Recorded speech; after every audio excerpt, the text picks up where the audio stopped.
And I guess we're gonna be starting then, because I completely and utterly forgot when I plug in my when I plug in my mic. There's also a headset. The desktop audio fucks up, so that's fucking good. Anyway, so we were previously doing. Let's go to the mission op lists. We were still in Please Africa. select a mission. We were on 24 last. Pardon me. Oh god. Oh, sorry about that. Yeah, we've recently done close contact. Now, why did we do 24 instead of, what, 20? Well, there's approximately 14 left now. 14 main game missions. So, that's what we're going to be doing. Now, if you're watching this on the YouTube VODs, you might be wondering, why the hell does the White Mamba have such a low GMP score at 2970 instead of everybody else having a 95,000? Well, if you also look at where the crown is on the bottom right, it says 1002,895. The reason is because we were grinding out the White Mamba to get the 1,000,000 heroism, just because we could. Well, that and because I wasn't tired yet, so I decided why not. And White Mamba is one of the better ones because it has child soldiers, so basically keep rescuing the child soldiers to gain a lot of heroism. That's legitimately the only reason it's that low now. Anyway, next up we have Aim True, Be Vengeful, and let's actually listen to the thing tape. Boss, this contract comes from the Mbeli rebel militants. That's right, that general's fighters. Recently, one of their child soldier platoons staged an insurrection and split from the main group. Thing is, they took a hostage with them. The general's brother, his number 2. The contract is to extract both that prisoner and the leader of the renegade platoon. The message reads, "I love my brother. You must bring him back to me alive." It also says this about the leader of the child soldiers. He is an excellent soldier. I want to persuade him to rejoin the ranks of the righteous. It sounds a little too forgiving for the man who ordered those kids dead at the mine. I wonder what kind of persuasion the general has in store. With that in mind, here are your objectives. First, rescue and return the general's number 2 as requested. Second, extract the renegade leader, and we'll keep him at Mother Base. In other words, extract both targets out of the region. Good luck, boss. Oh, let's actually start. Cheers for the host as well, Jen. And this is a nice small map to do again, and this time we only have this little itty bitty village area to do. Heading to Central Africa. Oh, and changing to weapon setup 2, because that's the setup we should be using. Just set on the weapon setup number 1 because we decided to have completely zero. Not completely zero, we decided to have no killing weapons at all when we were doing the child soldier grind, because you can't really get away with killing them. So no point. And the weapon we chose to replace it with, the primary AM MRS 4NL, I think it's that one. It still destroyed cameras, but it has a massive drop. That's the major negative against it. So.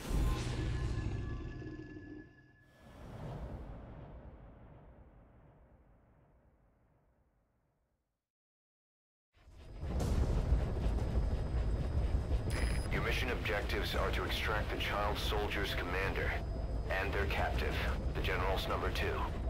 This child soldier platoon decided to break away from the Mbeli militants. They took the number 2 captive and have occupied an abandoned village. Start by checking that location on your map. Boss, the child soldiers will treat you as an enemy, but they're just kids. See that they don't get hurt. But thank you for the, well, I already said that. Anyway, how are you, Jen?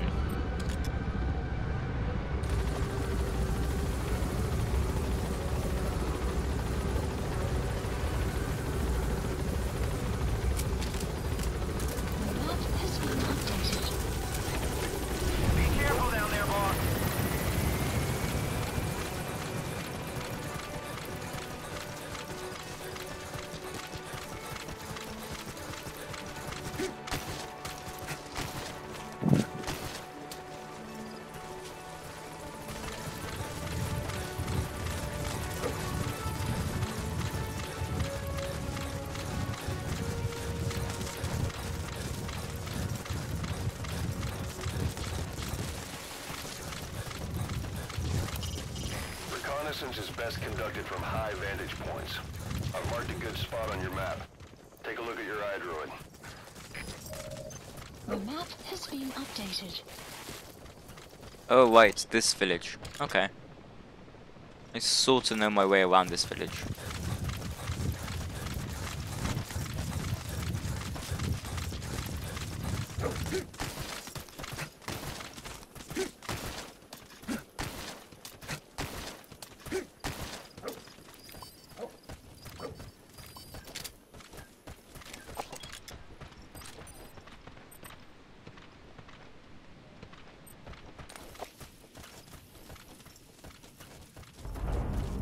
Enemy presence detected.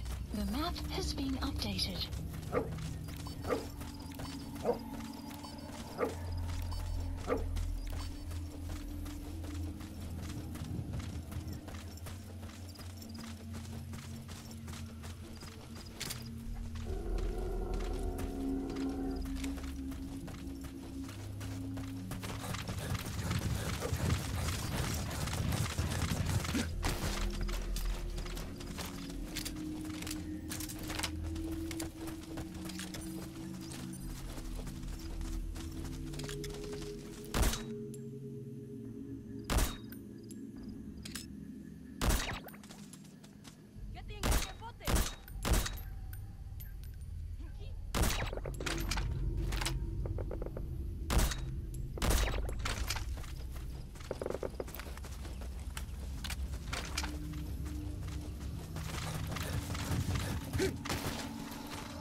The map has been updated. Another group of child soldiers. Oh boy, Secuom. They had out on patrol.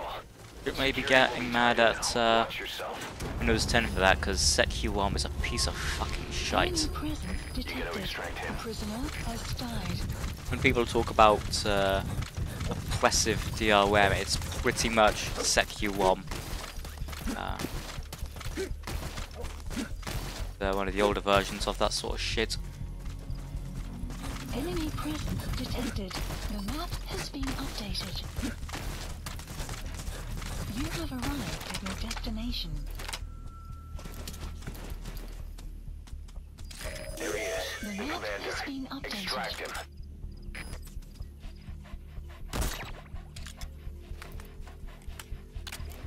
That's why, go to him.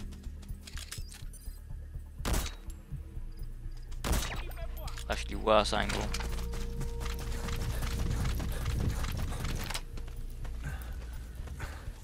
Enemy presence detected. The map has been updated.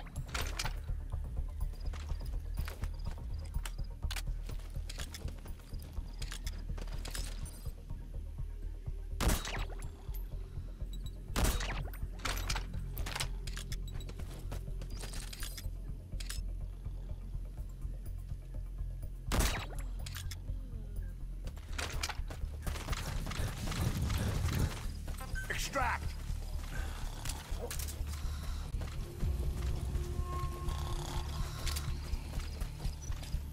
Okay, that's the general's brother. He's number 2.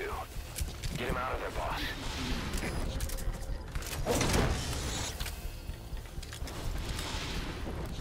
Subject on board. Alright, now you just need to extract the General's number 2. Guard post captured.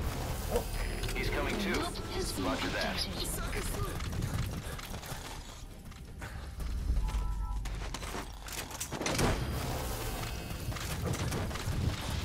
Extract.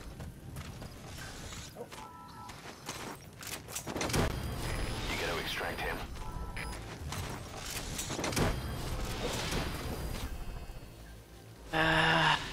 Yeah, honestly, some pieces of shit do actually need He's coming too. quacks Roger to that. even fucking work. For example,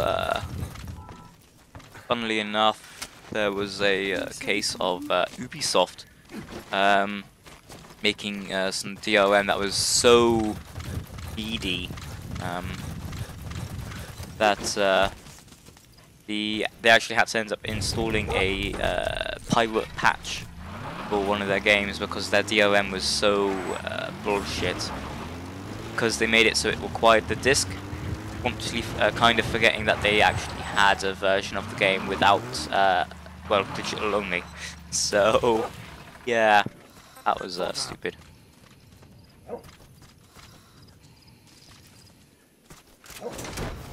Hopefully he should be picking it up.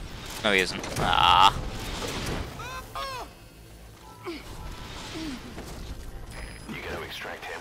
Bangia, General Yabakala.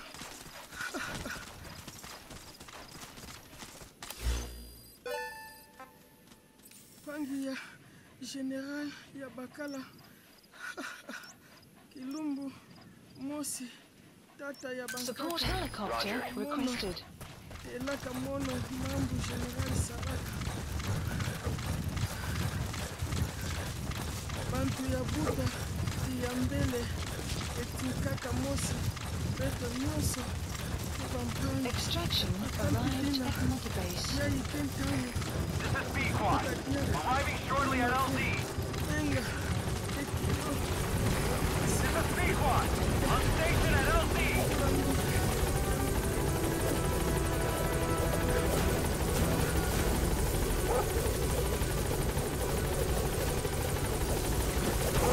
You've completed your objective.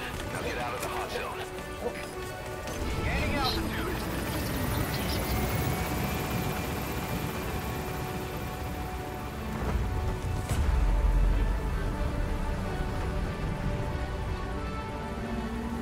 Clouds approaching. Departing.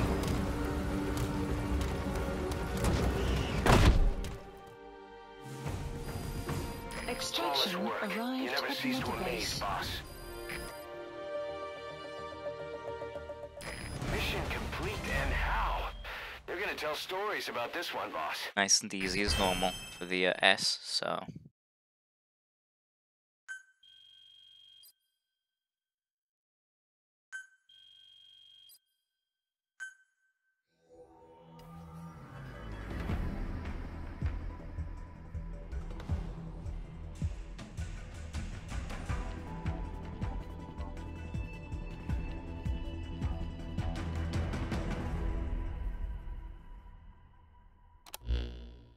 Boss, about how we report this one to the client.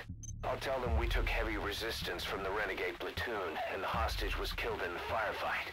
Also, their leader wouldn't let himself be taken alive. I doubt the client will pay us for this one, but we got a big enough reward from the General's number 2 instead.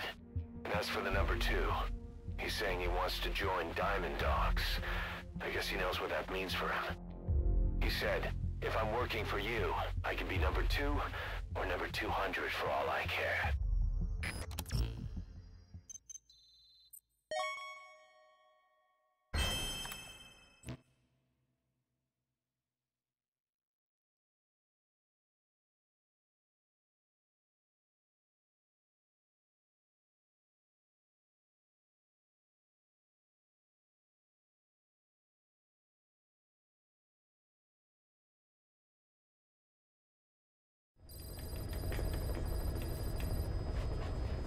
Okay, now we're back at doing some more of the missions. So yeah, that was actually very nice and short of a mission. Not too long at all. Hence why it only Please took 15 select a minutes. mission. And I'm saying that like it's not that much. It really fucking isn't in the long run of things for a lot of these missions. So yeah, next we have Hunting Down, which is locate and eliminate the human trafficker who is on the run in Savannah. Reports suggest that tracking the target will not be easy. Now, I have no idea where the hell to actually start with this one.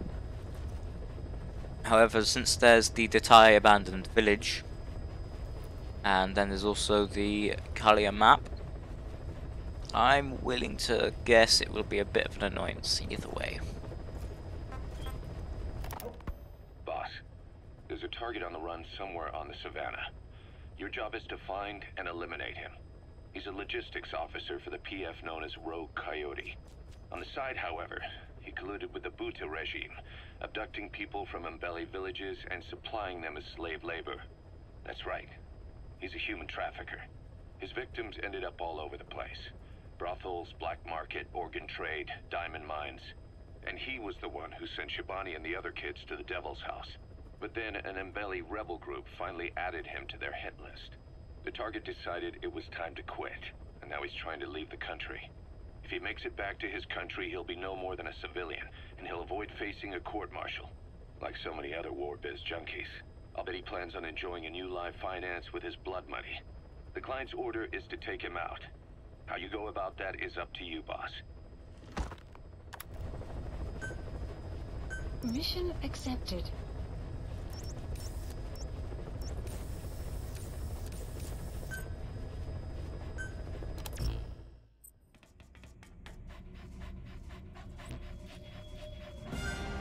Deploying.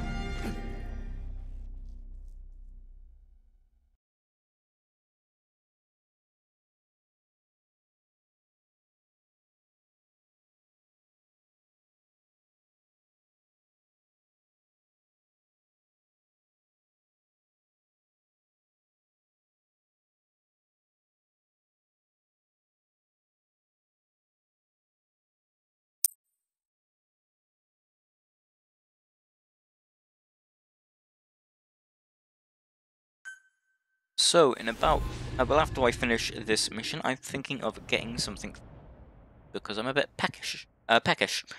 Um, Again, it's 8, and I've not actually had anything since Boss, the target is a 8 last week, yesterday. human trafficker on the side. So The client wants him dead. yeah, sounds like it'd be a good time to actually look at getting some food after we finish this off. Unfortunately, Of course, we don't while know I'm what ordering they're taking. food, we'll have some of the in-game music playing in the background because it can be pretty good and it can be pretty not so good, but it's mostly sorts of good. To decipher it, we'll need an intel file with the encryption key. This key should be at the comms facility at the Ditati abandoned village. Check your iDroid to see what the target looks like, as well as the location of the village. Find a route. Find a man. If it isn't obvious, I have no idea what the hell I'm doing here. Has been updated. So, has... Oh, right, it's this one. Oh. Oh, right, I remember where he is. Sort of, very loosely now. Now, of course, you're going to be going to the Mambali village, but it's, this isn't a fun game too much for me anymore. So, we're just going to be going roughly to where the target's FOM is, and then we're going to be trying and finding him. Which might sound a bit extreme because of the size of it, but it shouldn't be too hard, honestly. Especially since we have DD, and DD can actually mark him with his godly nose.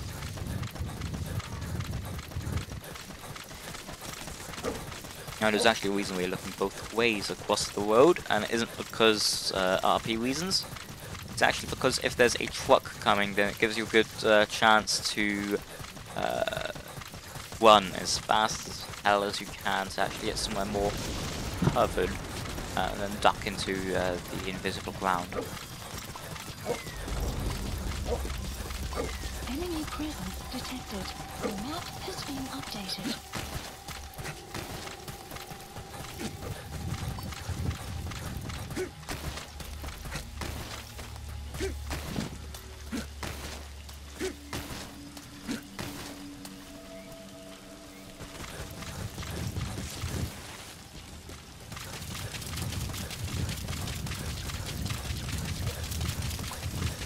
But we just basically need to get within about 75 meters of the guy, and DD will sniff him out.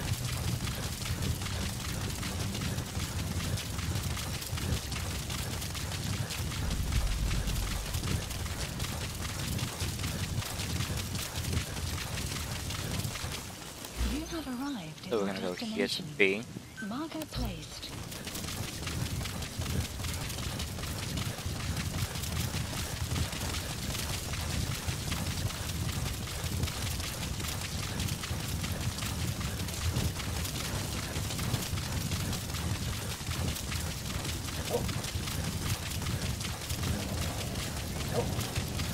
Yeah, we're having trouble finding as well. Actually, going to be running to the You have village. arrived at Because your we destination. could be far from it, so... Marker placed. What did that say? Oh, unconfirmed intel. So it's not really that trustworthy in the long run.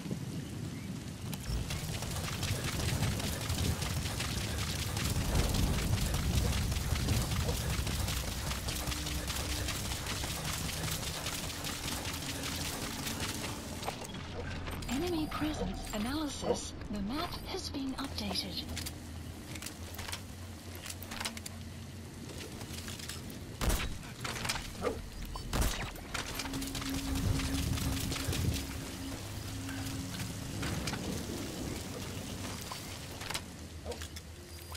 That's the target. Eliminate him, however you see fit. The map has been updated.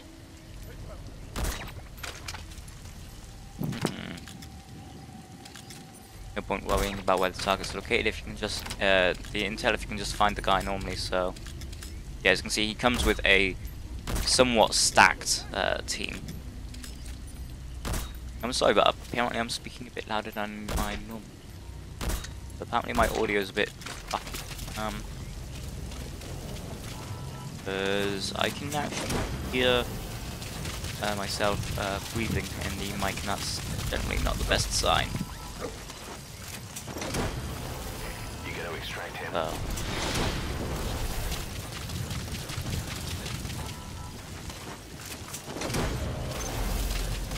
Target extracted. I'll let the Mission client know he's info been has been dealt with. updated. Support helicopter Roger. requested. Now just basically waiting for P quad.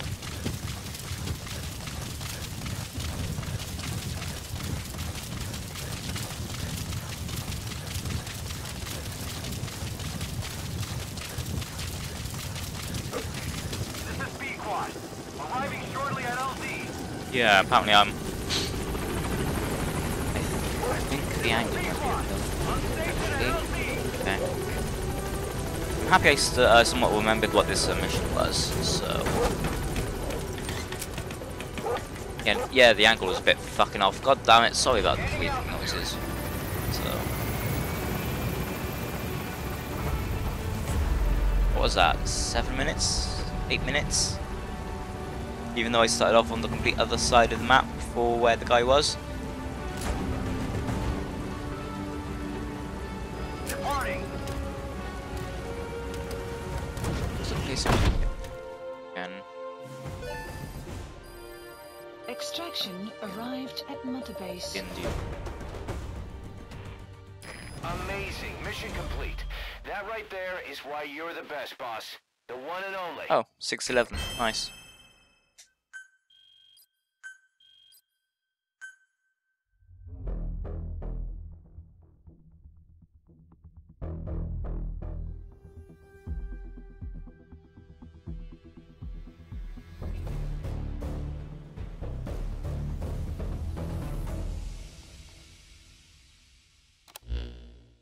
Our trafficker was very talkative.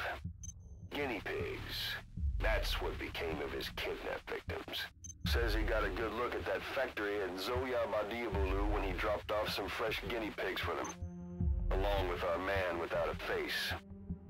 His instincts told him to run like the rat he is. Said it wasn't worth the money. Figured he could be next. That's when he went to the NGO for help. He thought that in exchange for his buyer's list, they could set him up with a new identity someplace far away. He had an idea who he was up against, and he didn't want to take any chances. A true rat. But like us dogs, he knew when he smelled trouble. And something else. He said the specimens come from deep in the forest. We don't know what he meant by specimens just yet, but those guinea pig symptoms match what we've seen on the infected at Mother Base. Deep in the forest. Maybe there's the clue we need to beat this infection. Boss, the truth could be right around the corner.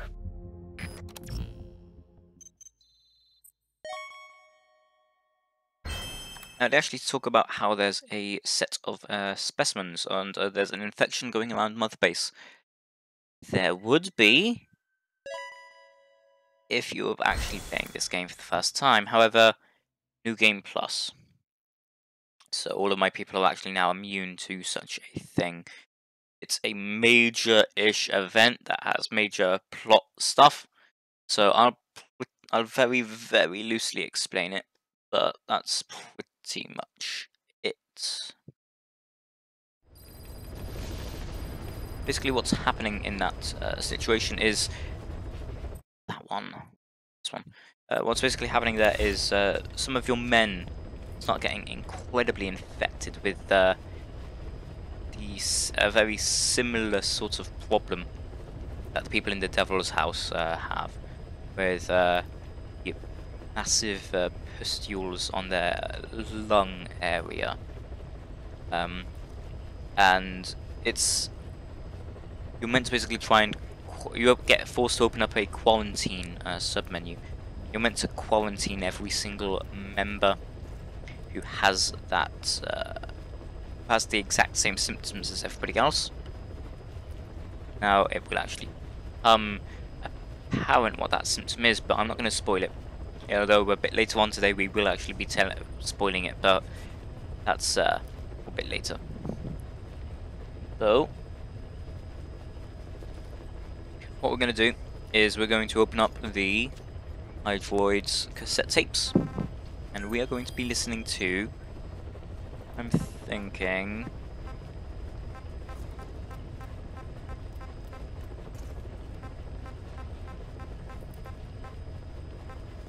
questioning Huey one, every single one of these, while I'm ordering my food. So, hopefully you don't mind too much. That'll be a bit of time, but this should hopefully be an enjoyable showing.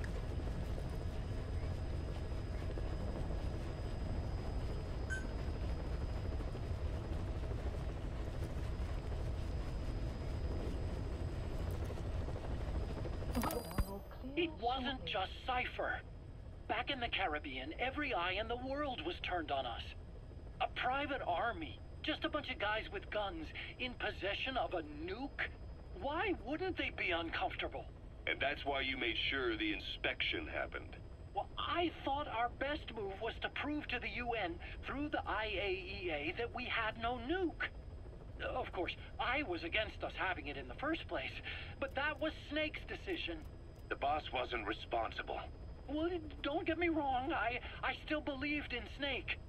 I thought I was making the best decision for all of us, that's all. I figured we should get a third party to exonerate us before proof of the nuke did get out.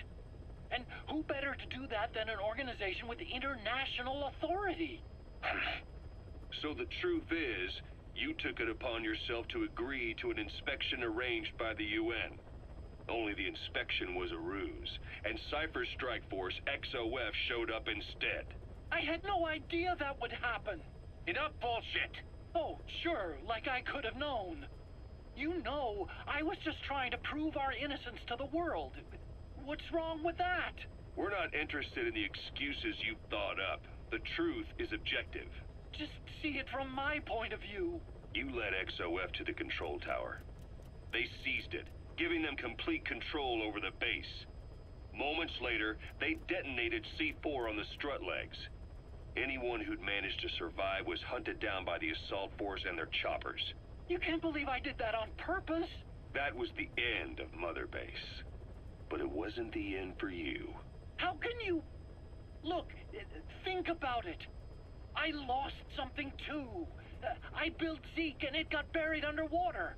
I am a victim. That raises the big questions. Why were you the only one spared? You got away without a scratch. Why did Strangelove leave the base on the eve of the inspection? You two were close. Strangelove? And how did you manage to build something that surpasses Zeke in every way? Because you did everything they told you. You're the only one who didn't lose a thing. That is the truth. I was taken away against my will. Skullface forced me to do his research these past 9 years. He used me. I lost 9 years. 9 years. We all lost 9 years. It wasn't just you. I suppose blaming me makes you feel better, does it?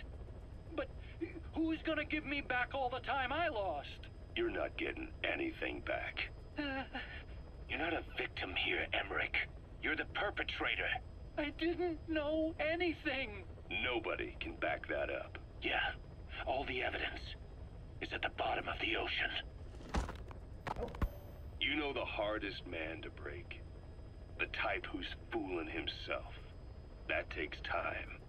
It's easier to live a convenient lie than a painful truth. Is that the piece you've chosen, Doc? I'm not lying. Of course. Just let me check one or two things. On that day, you were in the control tower with them. Lucky you. That's how you got out unscathed. And you escaped on one of their choppers.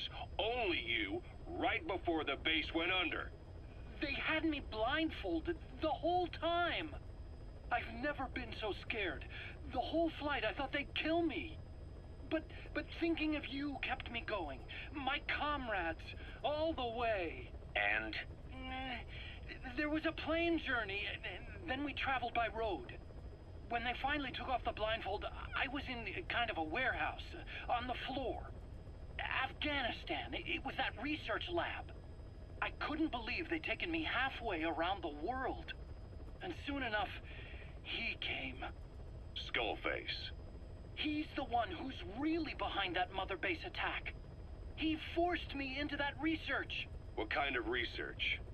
He told me to build a bipedal walking tank for the Soviet Union. Like Peace Walker. A system that could fire an ICBM-class nuclear weapon. That's how the Sahelanthropus project got started. Sahelanthropus. Those AI weapons I'd made in Costa Rica were like toys by comparison. A whole world apart from reptilian four-legged crawling and that ridiculous hunched-over bipedal waddling. My design evolved to the dawn of mankind. Sahelanthropus, the first steps towards humanity. An upright bipedal weapon system. Originally, Sahelanthropus was going to be a manned weapons platform. I designed a cockpit in its head, and I planned to fill it with water as a buffering agent. Like how Paz modified Zeke for human control. Don't compare me to some amateur. I designed it for human control from the beginning. The problem was miniaturizing the posture control AI. You remember the reptile pod? The AI that controlled your unmanned weapons. Attaching it externally makes it vulnerable, so this time I wanted it beneath the armor. Meaning I had to make the AI smaller. I got it down to less than 1/10 the size without any loss in computation speed. But it was still too big for the cockpit. There wasn't enough room for the pilot. If I made the head bigger, its body would have to be bigger to support it. Too big to be practical. In the end, human piloting was taken off the table. I tested a remote control system too, but there was the time lag, and I wasn't satisfied with its precision either. Plus, it would be useless if the enemy jammed it. So next, I went back to trying an AI-only system. To do that, I had the AI pods recovered from Nicaragua. This was a hybrid AI, a combination of Peace Walker's reptile and mammal pods. The only AIs that had ever successfully operated an unmanned nuclear weapon system. Really? You'd need some help to get that working. Expert help. Did you work with someone? I worked alone. You did that yourself? Well, that's the thing. The AI didn't pan out in the end either. But I did finally get Sahelanthropus walking by folding over its upper body to lower its center of gravity. The first upright bipedal locomotive weapon system in the history of mankind. I guess technically it falls into the anthropoid ape category. I don't see the benefit of having it stand taller. On terrain with significant differences in elevation like Afghanistan, you need a body that's vertically adaptable. That also lets it attack from long range while using mountain ridges for cover. So, making it walk upright was the most important factor in giving it superior height capability. As the name suggests, that was the whole point of Sahelanthropus. But I was being pushed for results. Having the AI mounted externally would have been the fastest way to get it working. I just needed more data so it could maintain its balance. But Skullface refused to wait. He dismissed the idea of AI control and took Sahelanthropus away from me before I could finish it. But it was walking when it came after you. That's just it. I don't understand how Skullface got it to move upright, without a pilot or an AI. And walking at that speed, too. It's beyond anything I could have imagined. This is like the Wright brothers making it to the moon. I'm just as clueless as you are. So this Sahelanthropus, where is it now? I have no idea. All my experiments took place at that cave. I've never seen it anywhere else. Besides, it's still just an incomplete prototype at this point, and nothing but a paper tiger. Even if it can walk, it's far from being a viable weapons platform. It wouldn't be useful in actual battle. Emmerich will remain here at Mother Base for now, but not as a member of Diamond Dogs. I still don't trust him. That work for you? Fine by me. He can't be allowed any contact with staff either. Yeah. A lot of the guys would love some payback for 9 years ago. We still need him alive. But we have to restrict his movements. He can only go where we tell him. And of course, the interrogations will continue. He worked for that skull bastard for nearly a decade. He still has more to tell us. How long are we gonna press him? If our investigation shows he really had nothing to do with the attack, we'll reconsider his place here. But I don't expect that to happen.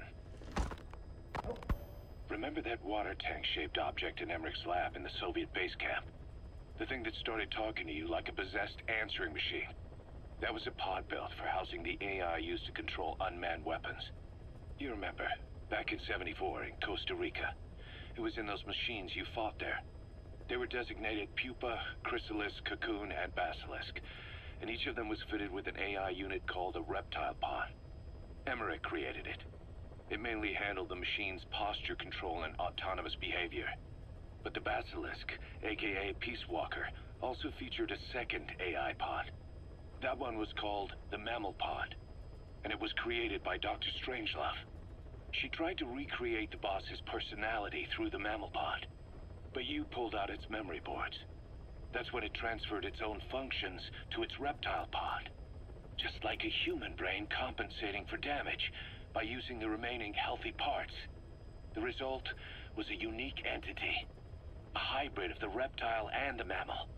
It sank to the bottom of Lake Nicaragua with Peace Walker.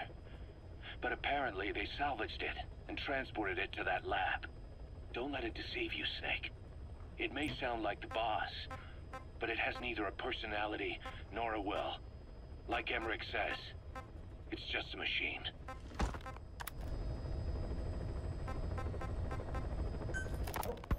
You called that thing Sahelanthropus. Where does the name come from? Well, several years ago, an excavation team discovered a hominid skull in the Sahel region. Central Africa. The Southern Sahara. Cypher gave the specimen the name Sahelanthropus, Man of Sahel. And then they covered the whole thing up. Why? They probably wanted to monopolize information about human evolution to have a head start in their genetic research. At least, until they had an idea of what they'd found. It was that big of a discovery, huh? Sahelanthropus was a gracile hominid, estimated to have lived about 7 million years ago. What's significant about it is how its skull's foramen magnum faces down. In other words, its spinal column supported its head from underneath. It stood upright. Right. Which would mean Sahelanthropus walked upright 3 million years before Australopithecus, making it the world's oldest human species. Walking upright. I get it. Hence the name Sahelanthropus for your machine. Walking upright was the decisive difference between our ancestors and other anthropoids. Our brains could get heavier once they were supported by the spinal column. That led to the use of tools and the development of complex communication through language. Only man is capable of this. My creation will be the progenitor of all bipedal weapon platforms. And you did this for Cypher. No, not at all. Sahelanthropus is the best proof that I never betrayed you guys. What do you mean? The reconstructed Sahelanthropus skull looked exactly like the skull we used as our logo 9 years ago in the Caribbean. An army without a nation.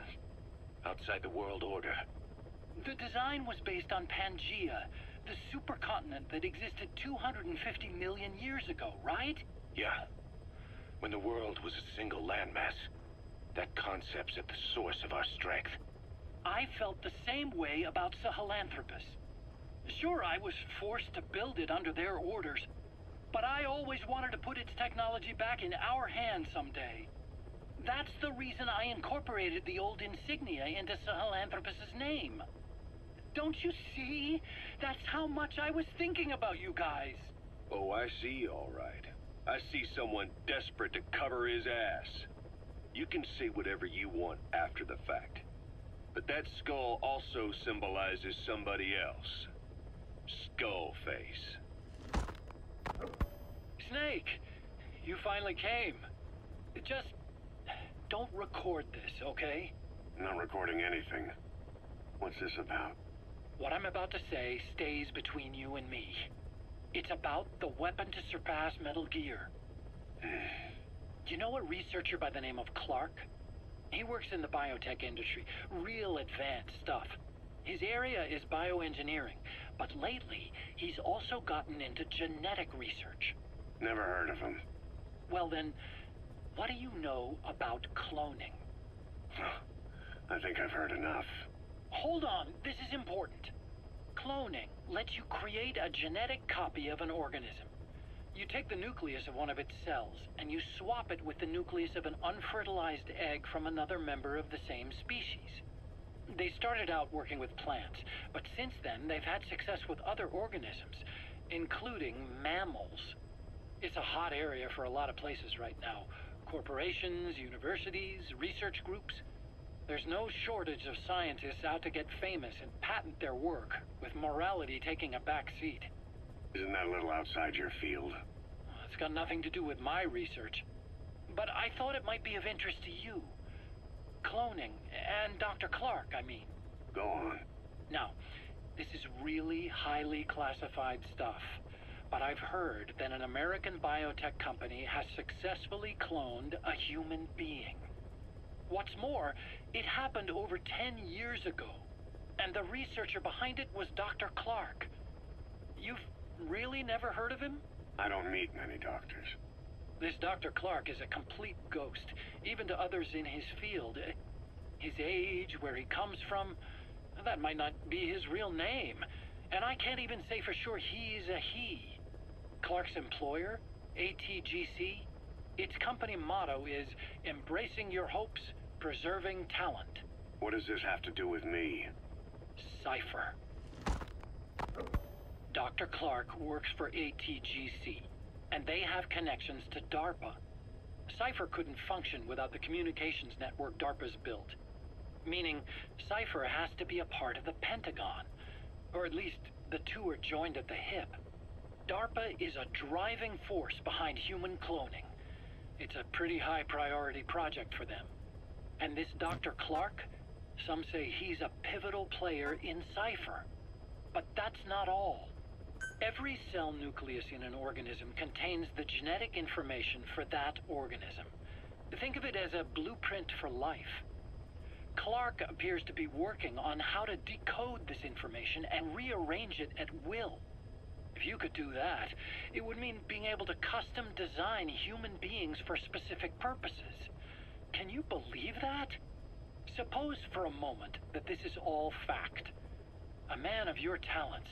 If your genetic information died with you, that would be a terrible loss for mankind. But what if mankind could preserve you for future generations by cloning you? All right, enough. I get the idea. Look, I know it's inductive reasoning, but this weapon to surpass Metal Gear they're developing in Africa, I believe it's something that uses this new technology. Speaking as a fellow scientist, it chills me to the bone. That's rich coming from you. If genes serve as our blueprint, then I wonder if they include an impulse that drives us to tweak the design. Can you imagine that? Genes, encoded with information that wants its children to decode it. Is life itself putting the direction of our next evolution in the hands of scientists? I guess it would take some real arrogance to believe that. And yet, it could be what Cypher's after. I think you're barking up the wrong tree. But that was an interesting story. It'd make a good movie. You have to believe me. Rain. Where'd you hear all this anyway? Where? I just overheard it in bits and pieces while I was forced to do that research for them. Right. Wait a minute. Look, I want to help you. I want to be of service here. I'm risking my life with this. Is that so? Maybe it's time we brought someone else into the conversation. No, not him. Not Ocelot. You can't do this. About this OKB-0 Emmerich was talking about. Its location and features...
Vision! Feantur van! Ha!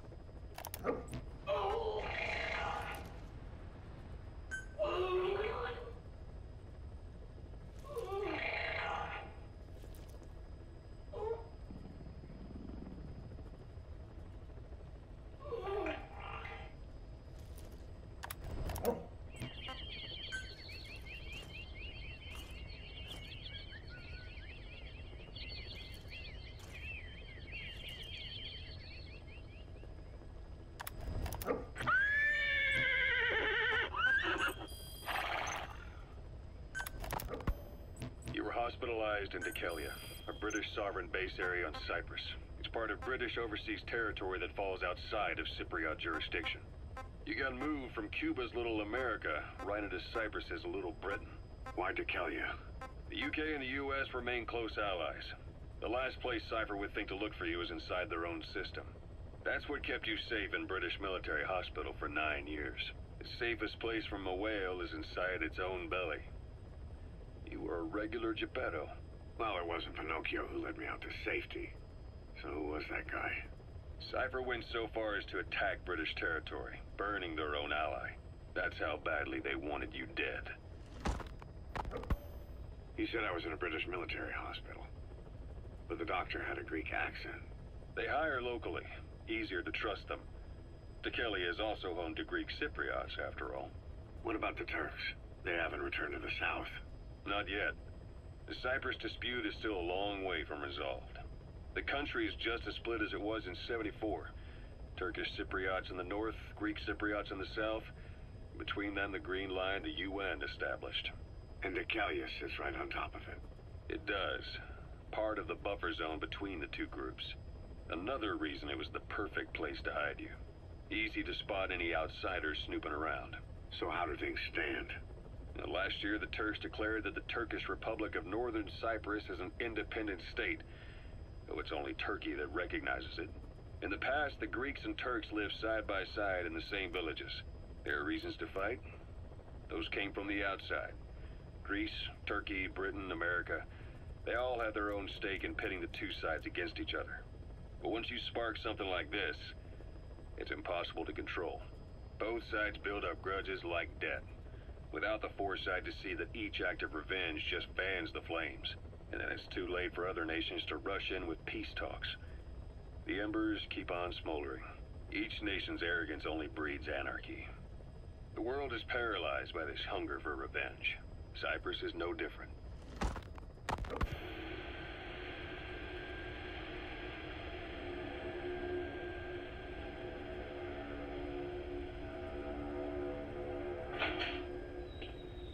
You're up.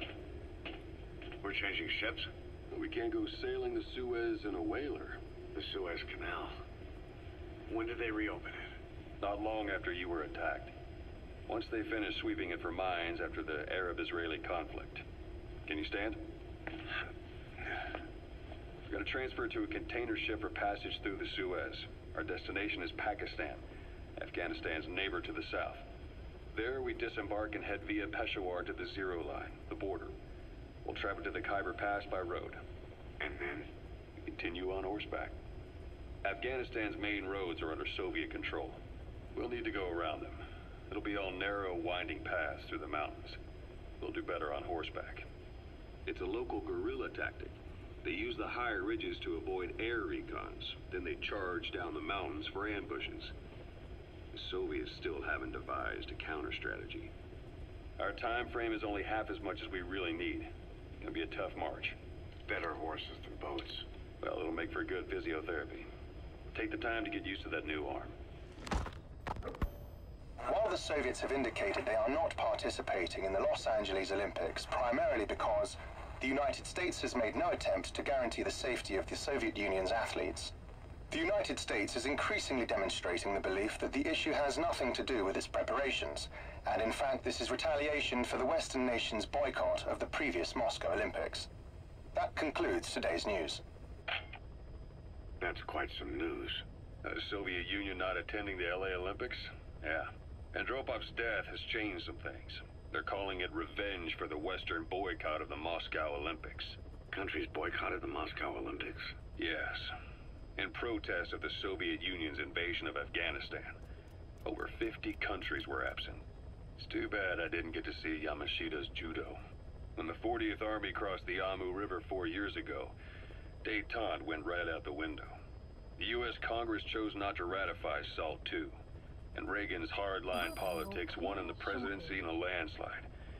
According to him, the Soviet Union's an evil empire. A second Cold War. And there's been no end to regional conflicts and civil wars. Lebanon, the Falklands, Grenada, Iran, Iraq. The story never changes. Egypt and Israel did sign a peace treaty. But then the driving force on the Egyptian side, President Sadat, was assassinated afterward. Apparently, his actions were considered a betrayal of his fellow Arabs. Islamic extremists? Yes. Fundamentalist extremists have been responsible for some bold acts of terrorism in recent years. We've had extremist students in Iran take U.S. embassy workers hostage, and suicide bombings in Lebanon. Over 300 foreign soldiers stationed there have been killed. The countries have yet to develop an effective means of dealing with terrorism. Afraid of losing their own men, they've pulled their forces out, handing private forces a golden opportunity. Private forces? Small armies with no national affiliation, working for the highest bidder. That's right, they got the idea from you. After Mother Base went down, they began spreading to meet the soaring demand. Miller's organization is just one of many PFs now. The entire world is after you. But at the same time, it needs you too. Miller told me about what happened in the Caribbean 9 years ago. You do remember Miller. You'd formed a private army with him. An army with no allegiance to a nation. I remember, but... I see.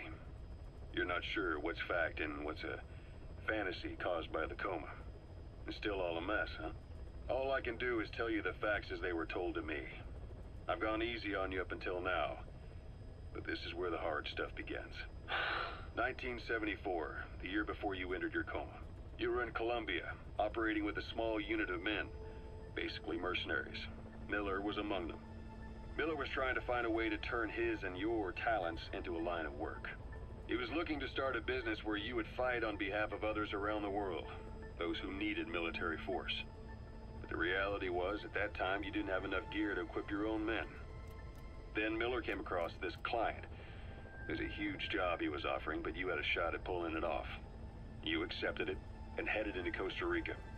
The client even threw in an offshore facility in the Caribbean. The mother base, that would be your new base of operations. Miller sure did have a head for business. As your mission went on, your unit grew and grew. More weapons, more money. Before you knew it, you were commanding 300 men. As the organization got bigger, your military powers swelled to match. It got so the international community couldn't afford to ignore you. You were just too damn successful for your own good. You, your men, had worn out your welcome. Everyone was out for you. East, West, First World, Third. It was only a matter of time before someone took you down. And that was XOF. Officially, they're an anti-terror unit under the CIA. In reality, they're Cypher's private strike force. They lured you to Cuba using Chico, the Nicaraguan revolutionary kid, and Paz, a mole who worked for Cypher as bait. While you were gone, XOF, posing as a nuclear inspection team, stormed Mother Base. At the same time, C4 they placed on the strut legs went off. The whole thing went down in minutes. XOF. Kisses and hugs followed by a big FU. All because of Miller's blind spot. A back door into Mother Base no one suspected. You remember a certain scientist? Huey was responsible for bringing the inspection team on board, giving the enemy a perfect opportunity to hit you at home. You were returning from Cuba when it happened. Mother Base came damn close to taking you with it into the Caribbean. Those of your men out on assignment returned right away. They refused to believe the wreckage in the water they found was Mother Base. But they checked the coordinates again and again, until reality finally settled in. You were supposed to die that day. That was XOF's primary objective. As far as most folks know, you did. The first doctor to see you wasn't even sure what he was looking at. Before they'd even finished operating, your men moved you to that hospital in Cyprus. It was a woman named Eva who arranged that. Rings a bell, huh? Most men in your condition would have been written off right from the start. But you survived. You went straight down to hell, and they pulled you out. Your eye wide open. Full venom. The days of naked Snake are long gone. Welcome back, Venom Snake. This world still needs you. Here, Snake, try this on. A prosthetic arm. Yeah, Miller was calling it the arm that wasn't there. The physiotherapy's going well. Your arm's bulked up enough for it to fit. There. Perfect. A little time with it, and it'll work better than the real thing. What do you think? I can still feel my real arm. Well, you better get used to this one quick. You have any pain? Every now and then. Where? My fingertips. My left fingertips. Sounds like phantom pain. Your brain still remembers your old hand. Yeah. What about your vision? Can you see okay? Yeah, at the moment. Now, the shrapnel in your skull is pressing on your optic nerve. I'm told any hard impact could have an effect on your visual cortex. Yeah, the doctor mentioned that. Your brain might process visual information incorrectly. In other words, you could have hallucinations. You might see things that aren't there, or not see things as they really are. You experience any of that? I think so. When? Right after I wake up. Colors look faded. Colors, huh? Well, that's not a major concern in and of itself, but it could mean the difference between life and death in the field. You'll need to watch out for that. I will. All right. You should continue your physio. We'll be arriving soon. It's the last chance you'll get. Ocelot. I hear they started calling you Sahelanthropus in Afghanistan. What's that about? You know the term Sharashka? It's slang for a suspicious, hastily thrown together organization. The word became associated with a type of forced labor facility in the Soviet Gulag system. OKB scientists and engineers who'd been convicted of crimes were sent to a Sharashka for forced R&D. The Sharashkas were supervised by Lavrenti Beria of the NKVD, the secret police, under the official name 4th Special Department. Forced research? That's not very different from what we do here. Diamond Dogs is different. Everyone here believes in you. Regardless of where they came from or why they're here, they revere you. And they're fighting because it was their choice. And if it wasn't, they'd leave? Who knows? That's our reality here, whether it's real or not. If there's another truth, I don't want to know it. All that matters is that's the concept that's taken shape in their heads. The traces of a group ideology, our superstructure, to put it in Marxist terms. All right. Go on. Right. So anyway, at some point the enemy started calling me Sharashka. This was after the war in Afghanistan broke out. While I was keeping an eye on you in that hospital, I was also heading up interrogations here. The men I broke gave up their comrades and families, everything they wanted to protect them most. No real cause for it. I just let myself get caught up in the old Russian pride. And suddenly I received the honor of becoming Special Interrogation Advisor to the forced labor camps. But the more men I interrogated, the more people saw me as just that, the interrogator. It helped cover my real objective of keeping you safe. You went that far for me? Far enough to keep you alive. I ended up being pretty well known among the Afghan guerrillas. Some of them would have seen me on the battlefield, and that's how I got the second half of the name. Shashka. It's a sword, a type of saber from the Caucasus. Russian dragoons and Cossacks carried them into battle. Now, the Russian Empire had a general by the name of Fyodor Arturovich Keller. His bravery earned him the nickname Russia's Greatest Shashka. Someone must have known about that, because somewhere along the line, Shashka got stuck on the end of Sharashka. The guerrillas were using the name amongst themselves, and by the time I got to hearing about it, pronunciation had wound up as Shalashashka. So, half Gulag, half Hero Sword. Is a perfect fit. But you see how rumors and ideas about people can get out of hand fast. Once you create a character and put it out there in public mind, it warps and twists with every baseless rumor. And before you know it, all people see are phantoms. In my case, it works out just fine. I'm plenty used to working under aliases. So SALT II still hasn't gone into effect? That treaty was drawn up to limit not just the size of the U.S. and Soviet Union's nuclear arsenals, but also their delivery systems. The whole deal. Just when we thought all those years of negotiations had paid off, somebody decides to invade Afghanistan. The timing couldn't have been worse. The president was in the middle of the SALT II talks back then. You mean while you were busy trying to stop Peace Walker? I heard. President Ford was meeting with the General Secretary in Vladivostok. In his absence, the political brass in America detected what they didn't realize was false nuclear launch data from Peace Walker, and were on the verge of ordering a retaliatory nuclear strike. Coleman's big idea? Humans are incapable of destroying themselves. Turns out he never knew what humans are capable of. If that AI, I mean, the boss, hadn't found a way to stop the fake data transmission, they probably would have gone ahead with the launch. Deterrence was revealed as the pipe dream it was. All thanks to you. And her. The U.S.-Soviet talks looked set to fall through. What happened in Nicaragua no doubt helped trigger a change of heart. But in the end... The time's define the politics. When you've grabbed their tail, they turn and bite your hand. I first met you 20 years ago now. The place was Sahelanthropus in the Soviet Union. We were enemies. I was with the GRU. You were still fighting for America. 1964. Operation Snake Eater. Its objective? The assassination of the legendary soldier known as the Boss. When you returned home successful, they awarded you the title Big Boss. Your CO, Zero, sought to carry on the boss's will by covertly establishing his own organization. You knew the original members from Operation Snake Eater. From America, there was David O, or as he was to you, Major Zero. Donald Anderson, aka Sigint, Dr. Clark, who went by paramedic during the operation, and the fourth, you. From China, there was Eva, and me, Ocelot, from the Soviet Union. 6 in total.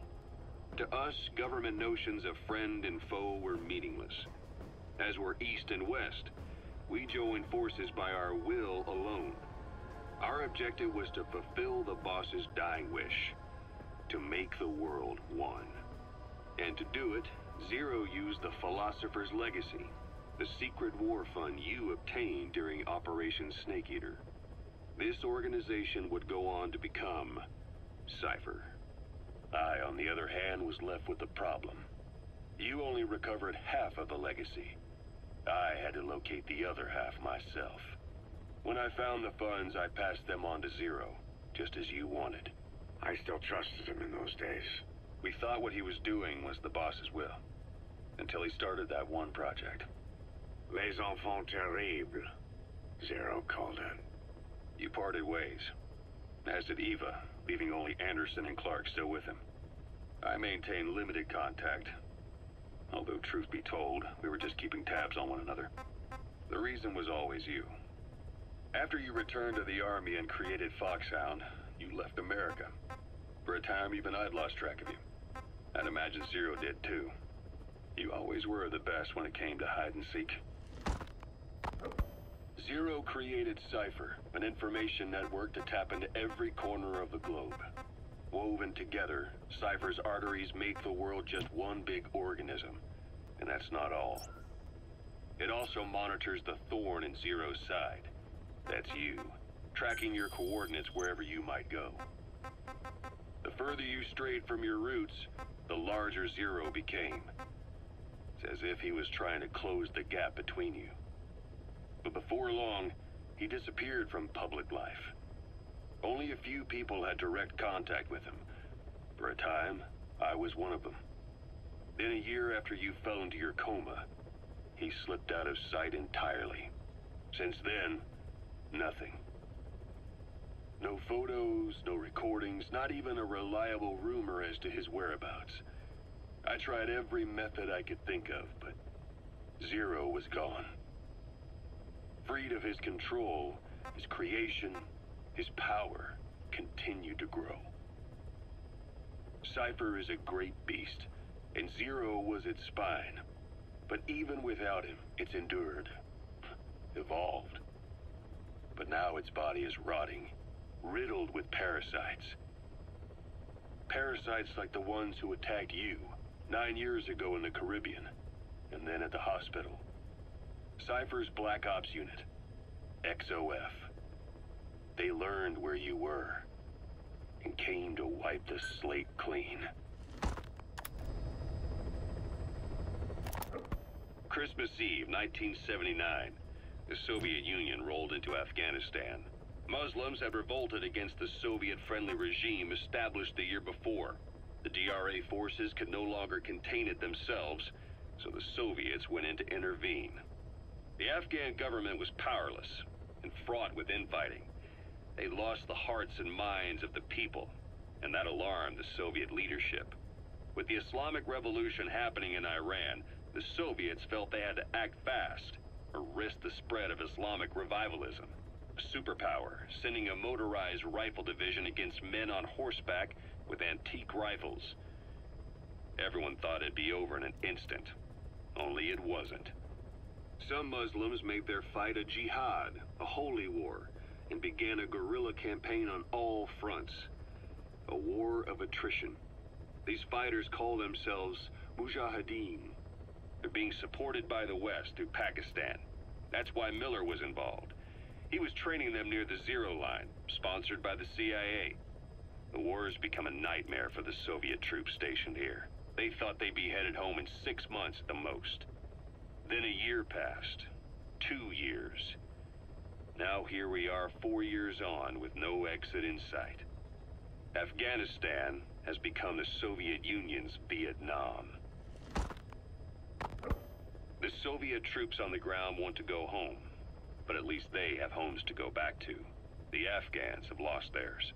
The Soviets destroy the kishlaks, villages, wherever they can. They burn down homes and fields, fill in wells, turn pastures into minefields. It's created a mass of refugees who fled to Pakistan. If the Mujahideen are fish swimming around the villages, the Soviets will go so far as to dry out their ocean. But this has had a big price. There's bitter resentment among the Afghans, and they're taking out their anger on the soldiers on the front lines. Among the Mujahideen are the Pashtun people. They're fiercely devoted to their code of Badal, or revenge. Soviets they've captured have had their hands, feet, and noses cut off before being left to die at the side of the road, just to show their comrades what they're capable of. Friendlies who come across them can do nothing but put them out of their misery. Then they burn down another village in retaliation. And the cycle of vengeance goes on. This war, the Kremlin never expected to have this much trouble against the Mujahideen. Afghanistan is a tribal society. Tradition demands that its people stand up to any outsiders who set foot on their land. With the honor of their people at stake, they have everything to fight for. No matter how hard the Soviets hit them, they continue to appear out of nowhere, striking back, then vanishing again. But there's one thing even the Mujahideen fear. Every last one of them. The Soviet gunships. They're highly maneuverable and equipped with massive firepower. Plus, the underside of the fuselage is heavily armored. The Mujahideen can barely scratch them with their small arms. Anyone who hangs around gets mowed down by the gunship's heavy machine guns. This new honeybee weapon that was given to the Hamid fighters, it's no doubt something to help them strike back against the gunships, which makes it a weapon that could change the course of the war. Those guerrilla fighters known as Mujahideen don't actually belong to a single organization. Afghanistan is a multi-ethnic country. You've got the Pashtuns, the Tajiks, Uzbeks, Hazaras, and each of them is split into their own tribes, large and small. Each ethnicity has several rebel organizations that their various tribes gather under. They're united under the banner of jihad, but that doesn't mean they work like a single standing army. Just look at the area around Smasi Fort. A lot of Tajiks used to live there, but they fled after the Soviets started their Scorched Earth campaign. With the area uninhabited, the Hamid fighters, who are Pashtun, decided to move in. The Hamids are based out of the city of Peshawar. We passed through it on the western edge of Pakistan. The Pashtun people have long lived in Afghanistan and western Pakistan. They used to travel back and forth frequently. Then Britain went and established the border that still stands today. The Hamid fighters get generous support from the Pakistani government. The government wants to use them to secure influence over Afghanistan. Their liaison with the Hamids is Inter-Services Intelligence, and behind the ISI, you have the CIA. That's probably how the honeybee ended up in the hands of the Hamid men. I had the R&D team analyze the honeybee. How? The CIA wanted it with everything intact. They took it apart to look at it. Then they put it back together. Everything intact. That's the R&D boys, all right. Turns out the honeybee's homing capabilities are a cut above previous manpads. It can detect a broad range of infrared wavelengths, and even ultraviolet for supplementary guidance. Hence the name, huh? Right. Honeybees rely on UV light to fly. With this device, flares don't do the target any good. That's why the Soviets are losing so many gunships. And why the CIA was so desperate to get it back. It wasn't just about preventing the Soviets from devising countermeasures. What if the likes of Iran got their hands on it? American aircraft would be put at risk too. We can use this tech to develop our own portable missile. That'll give us a huge advantage. It'll take a little time before the analysis results can be applied to actual implementation. But we'll keep moving with the research. Kaz, what about the unit that attacked us in the mist? You knew something about them. That wasn't my first run-in with them. It happened right before I was captured by the Soviets.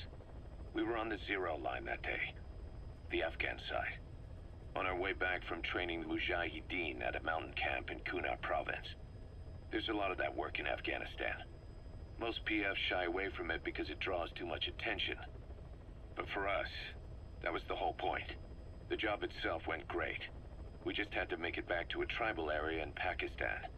But all of a sudden, visibility got real bad. It was no sandstorm. Our point man gave this strange report. He said he could see skulls in the mist. Skulls? The next moment, he went silent. We scrambled into formation, right before his arms and legs came raining down on us. It was always supposed to be a dangerous mission, so I had Diamond Dog's very best with me. We were calling out to each other. But one by one, their voices just went dead. Whatever happened to me, I lost consciousness before I knew it. When I came to, I was in a Soviet camp, tied to an interrogation chair.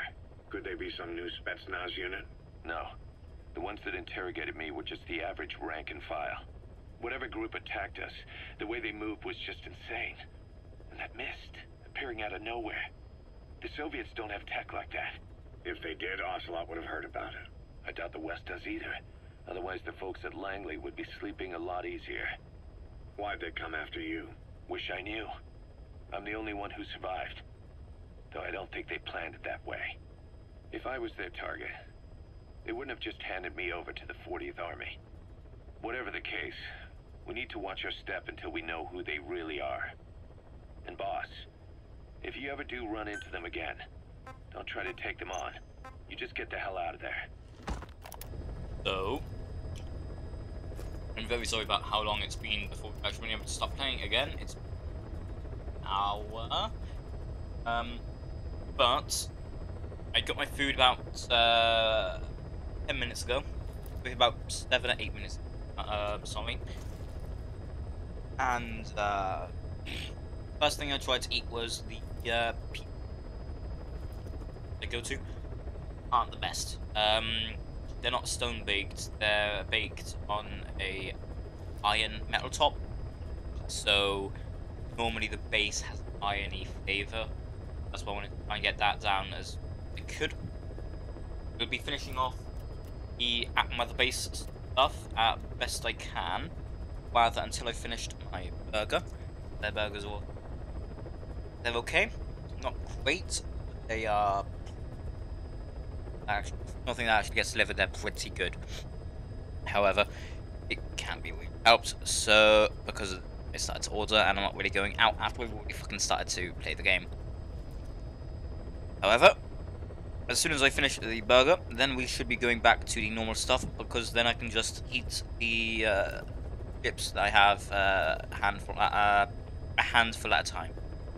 I hope this week wasn't too bad, and I hope a bit more interesting, considering the fact that this is all backstory stuff. Most of it's from previous missions, but it's still backstory stuff, so hopefully you found it interesting.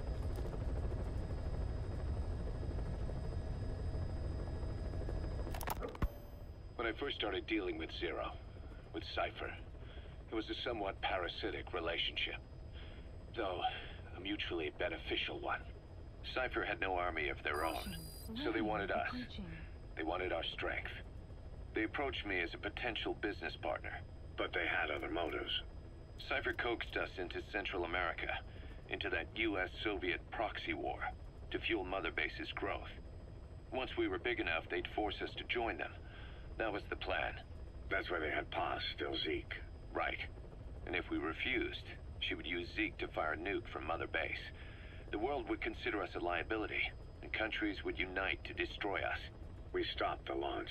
And yet they still took us down, through that fake inspection they orchestrated to cover up their sabotage. That power Cypher wanted. We don't have it anymore. So why are they still after you? Is it just the fear of leaving you alive? I don't know. Was Zero really... All I know is the man I knew wouldn't want this. What do you mean? We have to consider that it might not be Zero we're dealing with. We know virtually nothing about Cypher anymore. How big they've gotten, what they want, or even who they really are. The new mother base started out as a test drilling rig operated by a mineral resources supplier, but their project fell through. The Seychelles government was happy to hand the place over to us. It was just scrap on stilts. So with a few dummy construction companies set up as fronts, we started renovating the half-finished rig. From the outside, it looked like the project was back on rails. Kaz, you... What? I see what you're doing. Recreating the mother base we had 9 years ago. Only this time. That's right. The mother base Cypher thought they destroyed will return from the grave to kill them. We'll prove to the world that we were the victors. And if we lose again? They can't fool us the same way twice. Now our enemies are in plain sight. And when our organization gets too big, we split it across companies. Any company that draws attention gets liquidated, and its capital is back-channeled into a new company. Most PFs are small-time operations anyway. And in this business, the minnows go bankrupt all the time. We've never aroused suspicion. Plus, we have Hewick. Hewick? Human Exploitation Company. It's a business specializing in intel gathering. Think of it as a civilian intelligence agency. Kaz, that's... Remember what they were trying to accomplish at the prison facility in Cuba? That gave me the idea. We dispatch moles into conflict zones around the world, and each sets up an intel network on site. Then they stay in place to give us stable points of contact when other nations intervene in the conflicts. Hewick's strength is that it has a cutout at each level. You get your job from one guy, then you hand it off to another. No one has direct access. It's a perfect black box. Hewick members also work their way into the superpowers intelligence agencies to make sure Diamond Dogs gets work. We have those countries by the balls. That's our deterrent when we need it. Networking? In the intelligence community? Sure, that's how we've grown this far. And when you go out on missions, intel from Hewick will be there to back you up. But despite all that, Cypher has its eyes on us. The only reason I'm not dead is that they needed to know where you were. Figured if you woke up, I'd go straight to you. That's why you made that ruckus at the zero line. Yeah, to make their own surveillance work against them. I think it took some of the heat off Cyprus. Kaz. Then I just had to wait for you to save me. And I've gotten used to waiting. Kaz. That's not all. It was a good chance to scout the market. And with the West wanting the Soviets out of Afghanistan, their agencies are bursting at the seams with funding. Boss, let's start by building up our Afghan presence. Why put Mother Base in the Seychelles? We're at the center of the world here. We're all the way out in the Indian Ocean. Come on. Lebanon, Sri Lanka, East Timor, and Africa. From here, our reach extends to conflict zones the world over, including Afghanistan, of course. So it's prime real estate for a mercenary. Exactly. Latin America isn't as close as I'd like, but we have Amanda and her people to help in that department. And besides, the Seychelles government owes us a favor. Owes us? The Seychelles has strong ties to the east, which the West wanted to shake up. It came to a head 3 years ago, in an attempted coup. It was a force of South African mercenaries, with U.S. backing behind the scenes. They were only platoon size, but South Africa is home to some heavy PFs. Too much for the Seychelles to handle. In the end, they accepted help from the Tanzanian army, and quelled the coup. We set up the deal and handled on-site tactical instruction. That led to some training work for the Seychelles military. And when we put down a mutiny within their forces, well, we made a lot of people happy. They don't pay us. They just let us have a piece of their offshore territory on the promise we'll come running if something else happens. So we're bodyguards, too. It's a good setup. We can only take Mother Base so far here. We'll have to find somewhere else when this place starts getting big. Aren't you being a little hasty? Nothing hasty about it. You're back with us now. So, Kaz, the ship that took us from Cyprus, it used to be a whaler. Yeah, a Japanese vessel. How was the voyage? It was... stimulating. Well, she was part of a whaling fleet up until a few years ago. Her displacement isn't anything to write home about, but she can really move. She still had plenty of life left in her, but then the work dried up. Global opposition to whaling has been mounting for years. Is that right? The push to ban it has been gaining traction for a little over a decade. Individual species came under protection as the years went on, and then 2 years ago the IWC adopted a moratorium on commercial whaling. Several countries, including Japan, fought it to the bitter end. But eventually, most whaling companies had no choice but to throw in the towel. You ever tried whale snake? Can't say that I have. When I was a kid in Japan, practically everybody ate it. That good, huh? The country was poor in those days, and whale was cheap. International opinions changed since then. In any case, that's why we were able to get a bargain price on the ship. Of course, we did end up spending 5 times the purchase price in modifications. We had to really work to fit in all the ESM and communications gear while keeping the whaler look intact. Right now she's going around conducting SIGINT missions. In the future, we plan to use her as a communications relay base between you and Mother Base, and also as a chopper resupply vessel. Diamond docks. The word diamond originally comes from the Greek adamas. It means indomitable, unyielding. Other words for the stones often mean eternal bond, fortitude, or purity. The same is true of the Star of Bethlehem flowers you laid on the boss's grave. They represent innocence, as well as chastity, yielding to no man while maintaining one's virtue. In other words, staying loyal to something. Ocelot said the number of private forces is increasing, and they've modeled themselves after us. They're a far cry from the likes of us. But why? 9 years ago we made enemies of the world as a nuclear-equipped force, independent of ideology or state. Yes. Sooner or later, the real UN would have stepped in. So why are they giving these PFs free rein? That's our fault, too. What do you mean? What happened 9 years ago was a real problem for a lot of people. An organization as big as ours, with our facilities, was wiped off the map. Not an easy thing to hide. But if our existence came to light, so would the names of our clients. We had contracts all over, east and west, from superpowers to banana republics, the lot. Our clients denied all association with the likes of us. They had to make sure things didn't blow up on them. But at the same time, they missed us. They really missed us. The demand for armies for hire was as strong as ever. The international community turned a blind eye to what happened to us, despite still needing people who could do our jobs. History couldn't afford to lose us. As soon as we were gone, they needed a replacement. So private forces spread everywhere.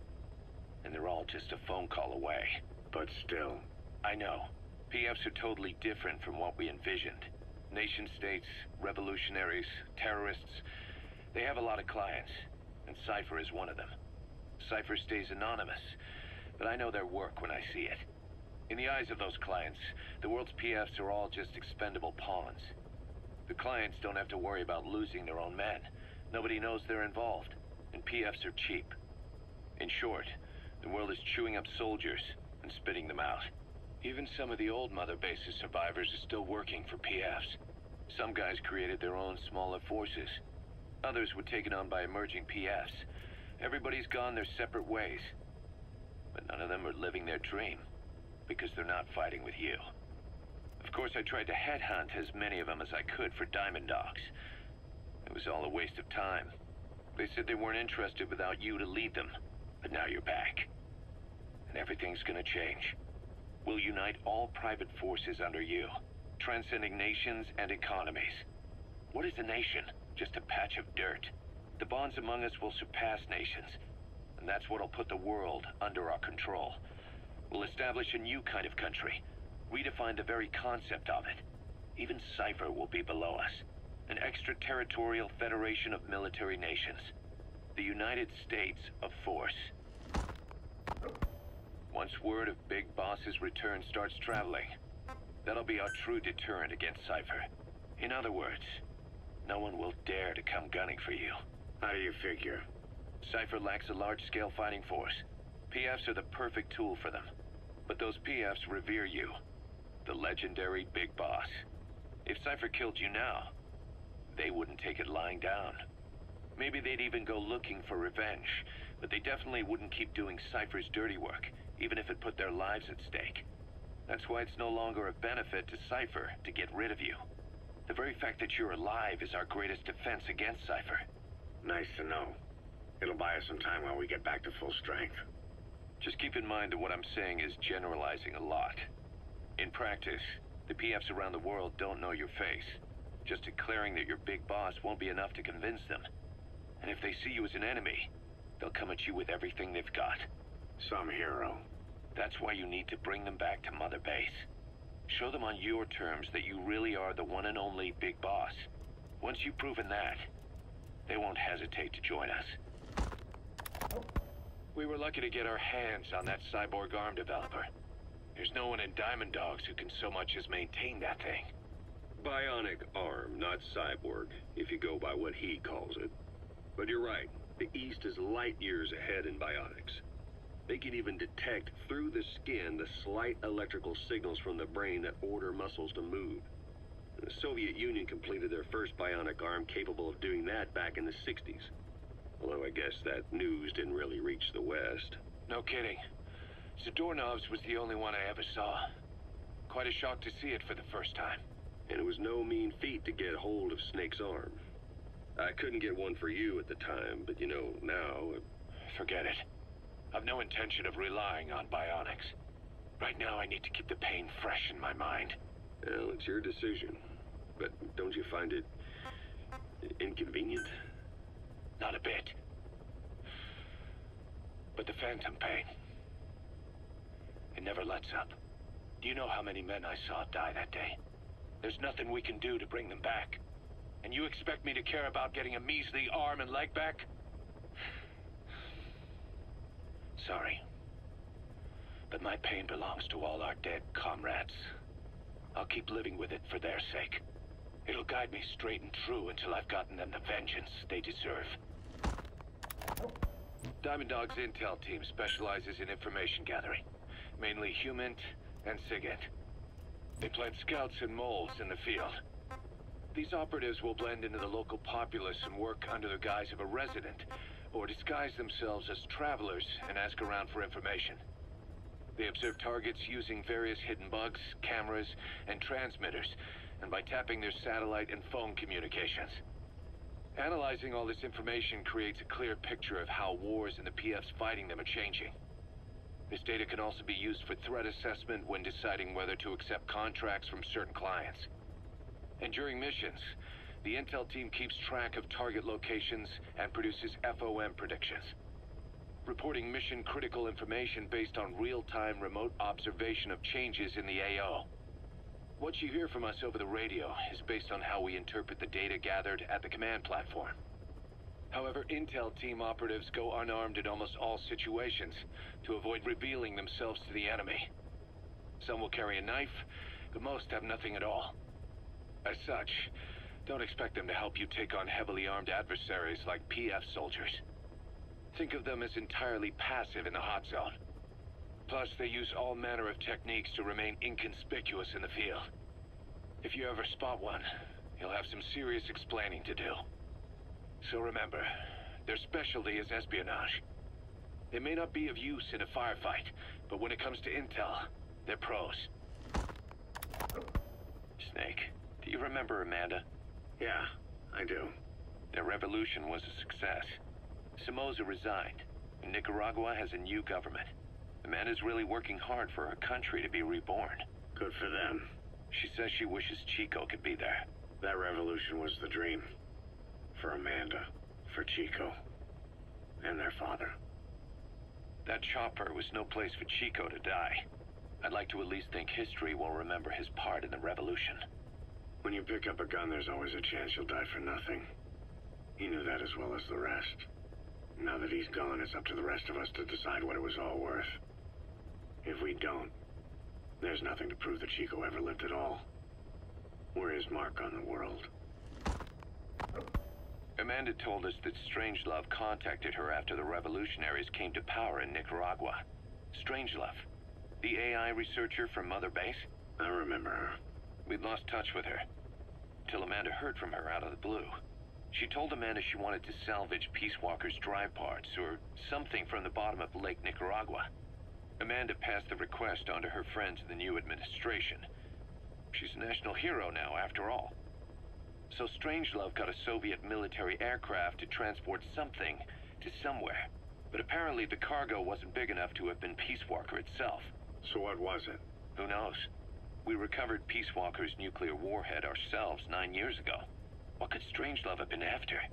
Amanda said she didn't mention what her reason was or where she was headed. Nicaragua is a socialist state now. And with Amanda vouching for her, the government didn't feel the need to concern itself with the details.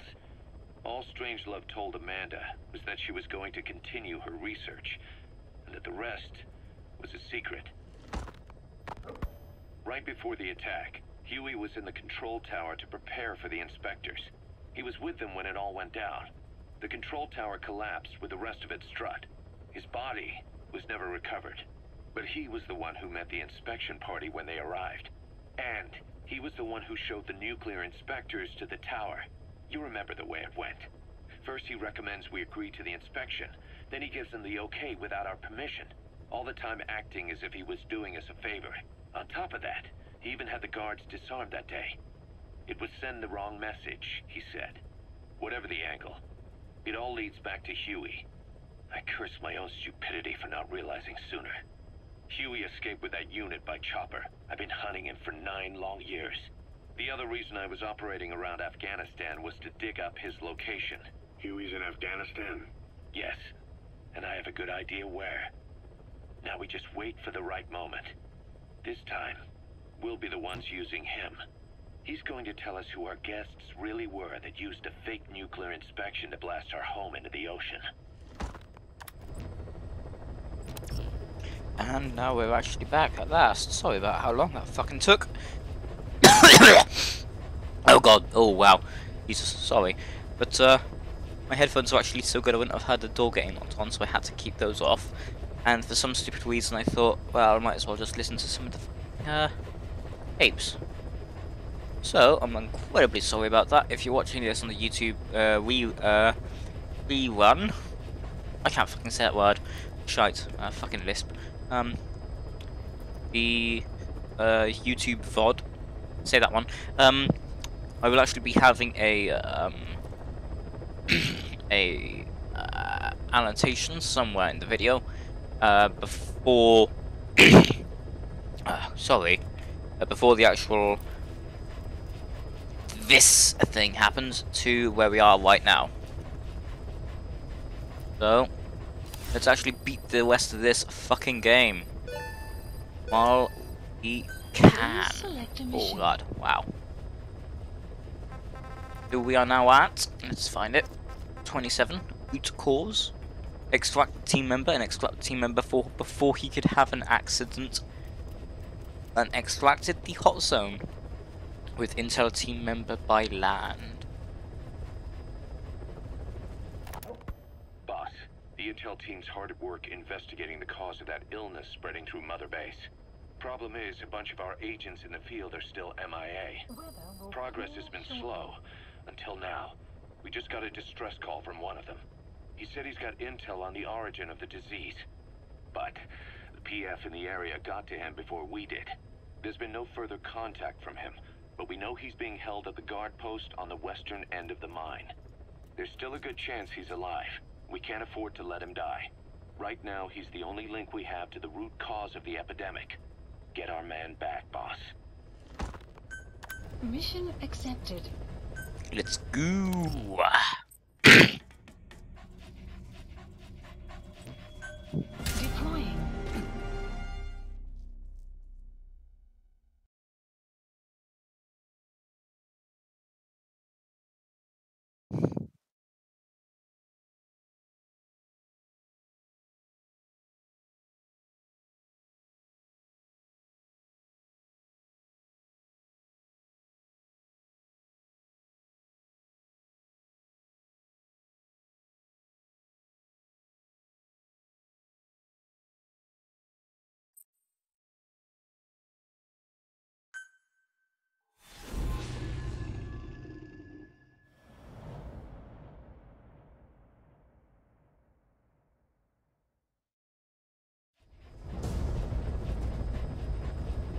A member of the intel unit has gotten a lead on the epidemic that's crippling Mother Base.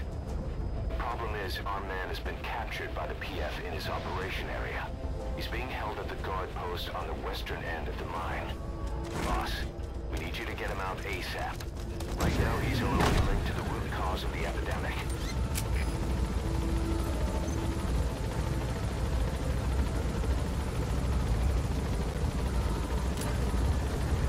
Should be actually enough now that I don't have to worry about having that actually plugged in the rest of the game.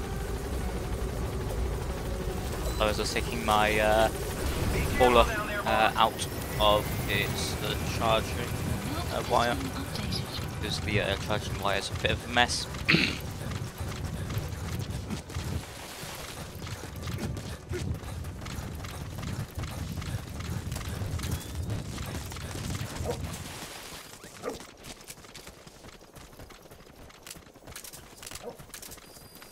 You have arrived at your destination. Analysis complete. Analysis complete. Analysis complete. Analysis complete. Analysis complete.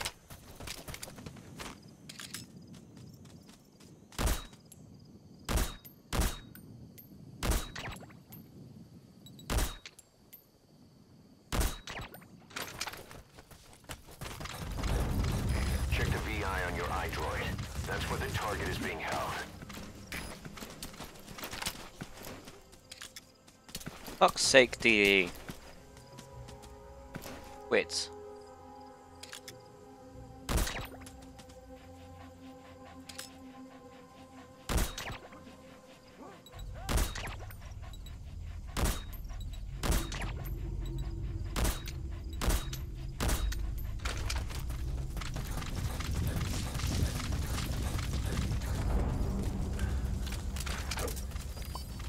Enemy presence detected. The map has been updated.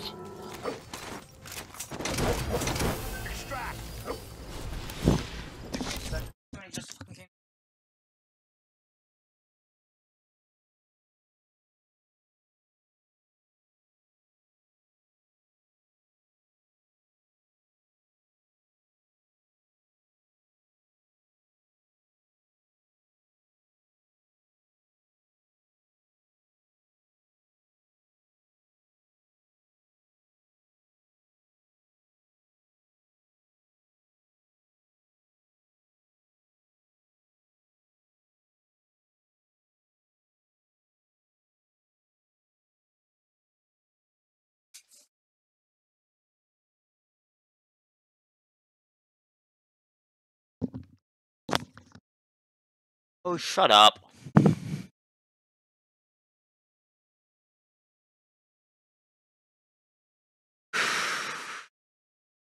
So my man just came home. Okay.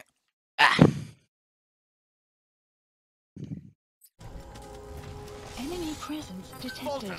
The map has been updated. You gotta extract him.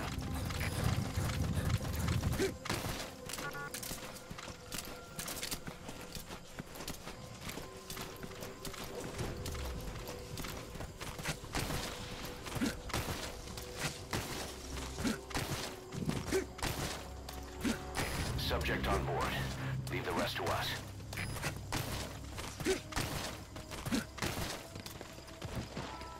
The target. Mission info has been updated. Boss, cover his escape, then extract him once the coast is clear. The map has been updated. I know where they got their pathogen. Code talker.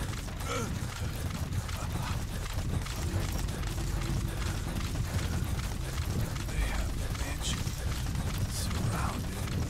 The old man. Die. If you find him, you gotta.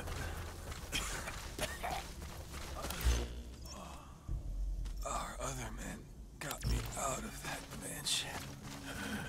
Acted as a shield. Get this intel, boss. They have them now. Somewhere.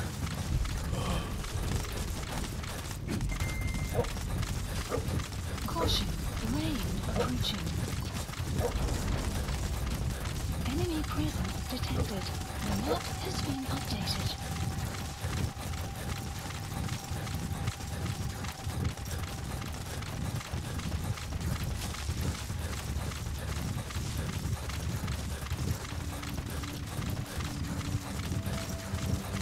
you go. Mission complete. And the target's safe. Time to figure out what the hell is behind this epidemic. That's a nice and short mission. Extraction arrived at Mother Base.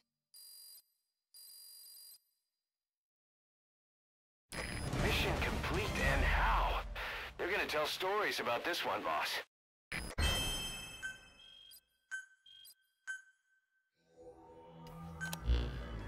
Boss, the intel team member you extracted is gonna be okay. All thanks to your quick actions. He keeps muttering the same things over and over. About the pathogen, and the old man who knows how to treat it. Code Talker. He even told us where he is. This is our only lead, boss. Let's go meet this Code Talker.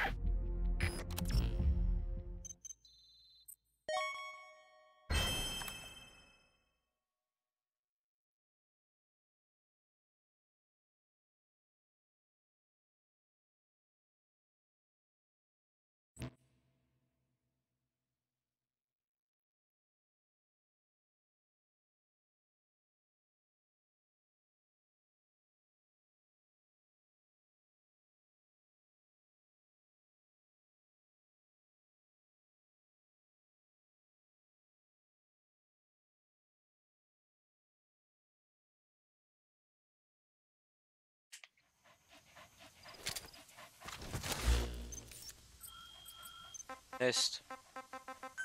Please select a mission. Got Code Talker, which is 28. Mission accepted. The map has been updated.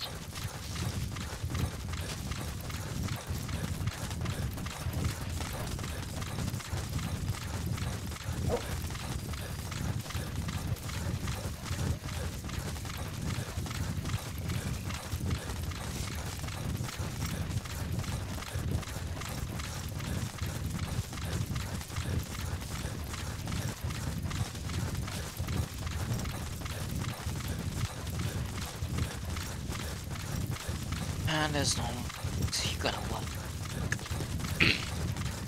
So, yeah. Normally if you get a chance, just extract by chopper. But because those are the 3 objectives I knew I could do in a full second, I decided why not, I'll just grab all 3 of the side objectives and S-flank it because it's not too hard to do. Even when I was missing those sniper shots, the main aim is to pretty much Enemy presence detected. The map has been updated. I can.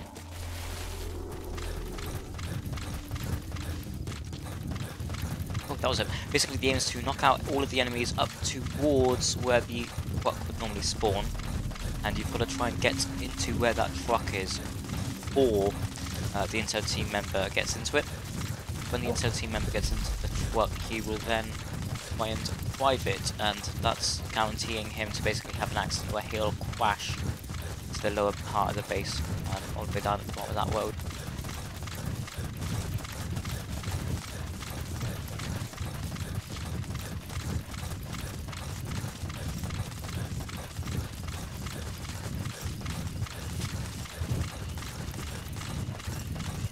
While I'm going through here, I actually have to be a bit careful. That was a bit stupid here. And there's this cage. Basically going to here. What I'd have to do would be going all the way around, up, down. Or what I could also do, which is what I'm thinking of doing because it's too long else, that. As there's a few plants that you need that I can there, which I'll grab. Support helicopter Roger. requested. That's going to come in handy.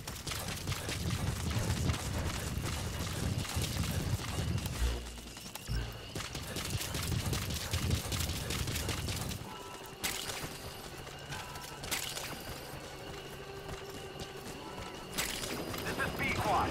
Arriving shortly Now basically hoping the quad doesn't stay up too high, doesn't get caught. This is Pequot. Have arrived And at LZ. Will stand by. About the P. Support helicopter. Those has plants are arrived. actually needed.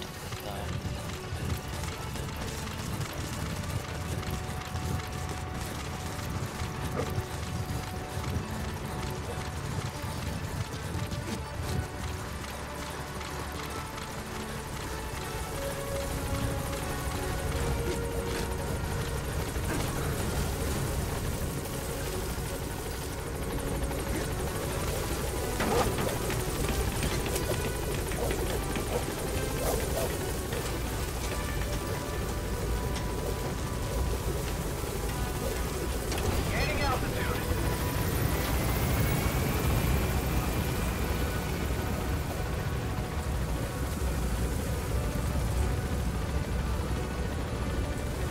Clouds approaching. Departing.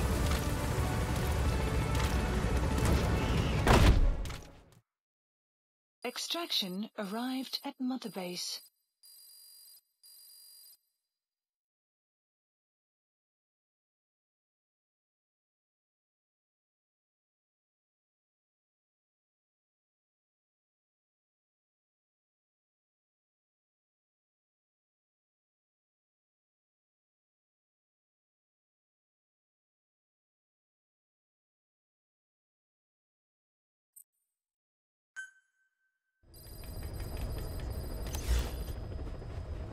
Again, mission list. Please select a Ooh, mission. talker. Mission accepted. A great weapon. Vehicle wise, don't need it. Eyes. And that area, it's wet work might.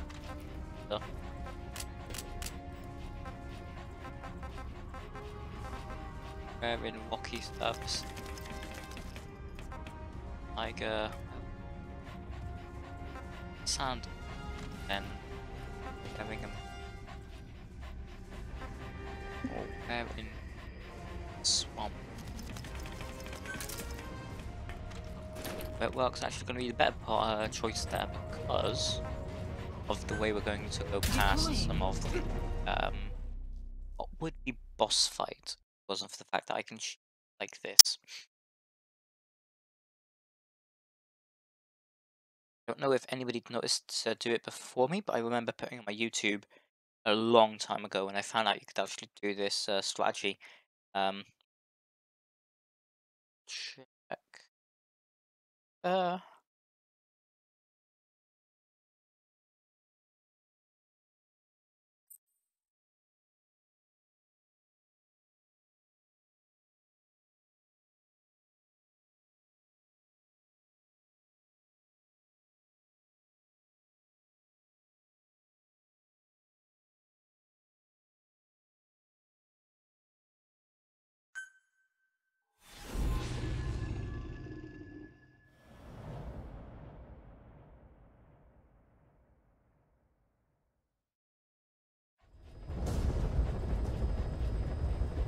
Boss, make contact with the old man known as Code Talker.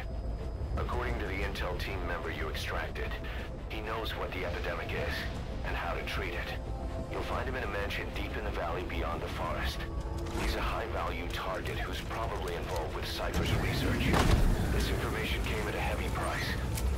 And you convinced security on site is gonna be tight. Watch yourself out there, alright? Make contact with the target, Code Talker. And if the treatment requires it, extract him to Mother Base. Yeah, the video I done was 14th of October, 5th of October 2015, sorry. So, yeah, a bit old, I could say. The map has been updated. Be careful down there, boss. Well, this wire. But it doesn't get stuck and tangled up. Sorry about that, fucking hell.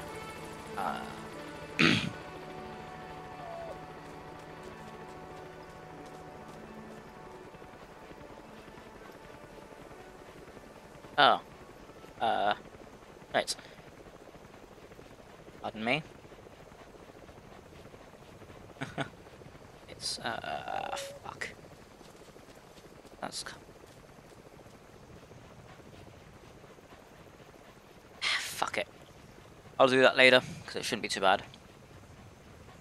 Yeah, staggering facts. I'm playing every single Metal Gear Solid game in plot order. Because I'm a bored son of a bitch who actually enjoys this, and you're actually catching me as I'm planning on finishing off every single Metal Gear, every final story mission, Metal Gear Solid 5. None of the repeats, none of the subsistence stuff at all, and none of the side stuff in this one. So I already done Metal Gear Solid 3, and I've already done Peace Walker. I'm actually going to have to go back onto doing opening Metal Gear Solid 3, because 3 has Metal Gear Solid 3 HD, sorry, has Metal Gear 1 and Metal Gear 2 Solid Snake. Judging from security in the area, I'd expect to see a patrol by now. The only one which isn't getting done, that's part of, well, that used to be part of the canon, is, well, as I just said, used to be part of the canon, is Metal Gear Solid, not Ghost Babel, because that's the Game Boy Advance version of Metal Gear 1. I can't remember. Okay. The previous ones are technically on my YouTube, but I don't actually have it, have them public yet. They're all up there archived, but that's for after I finish this entire thing. I try and do it on Wednesdays, Thursdays, Saturdays and Sundays. Normally for about 8 hours every day. As I'm a dull boy, and this stream's actually started a lot later than I would have liked, so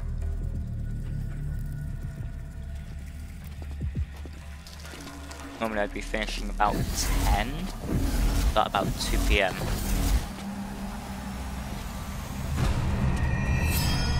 Thank you for the sub. I mean follow. Oh, that was from Streamlabs dashboard. Okay, that's why.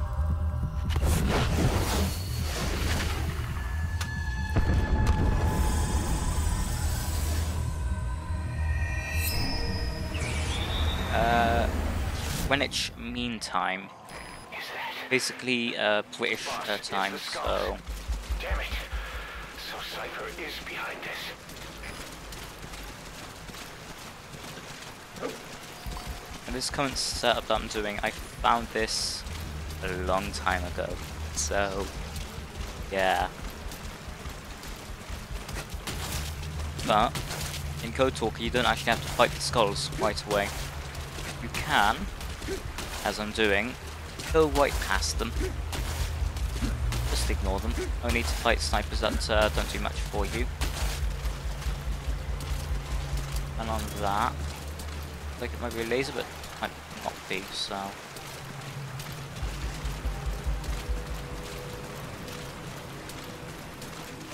But yeah, because we're going along the river, we use wet work as the camo. Nice camo setup, so...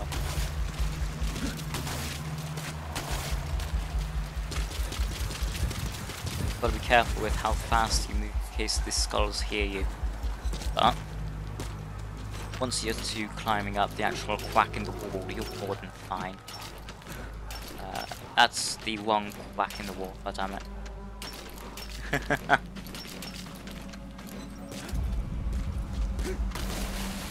But yeah, because you want to try and sorry about the pops and stuff. You want to try and climb up the furthest crack in the wall, so you can actually get away with sneaking right behind the enemy lines.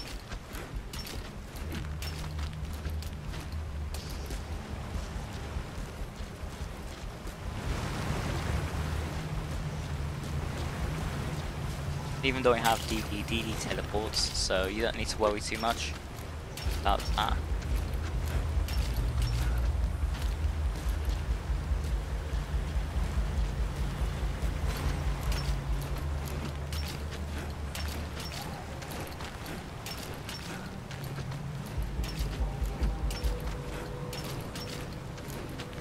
Give me a sec.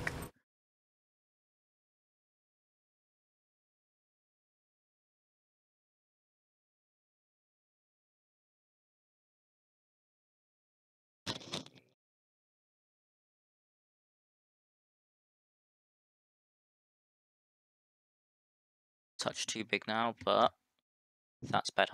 Nice.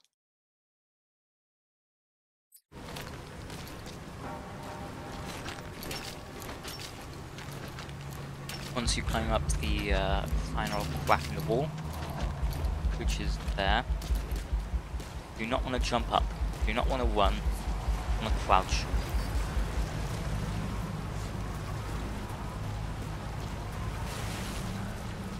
And you want to keep slowly crouching and going past that entire area.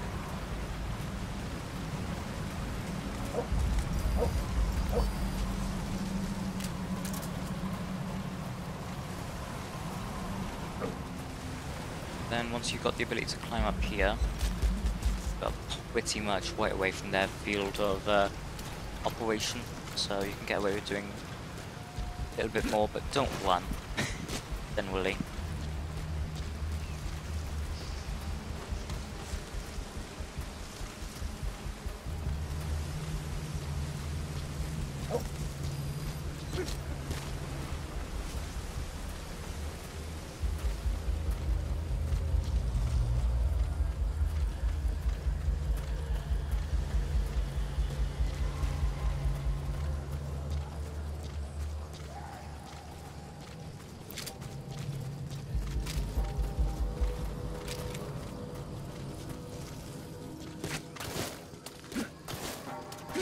How have you been anyway, Facts? Enemy presence Call you that because it's the word I can see the best, so... And it's the shortest. How's your day been?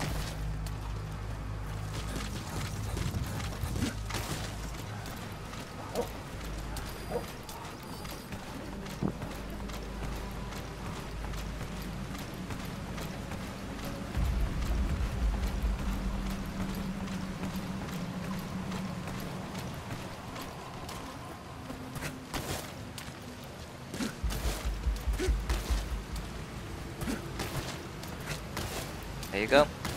About the Skulls FOM, field of operations, not field of movement. Whatever. Just get to the mansion. Pronto.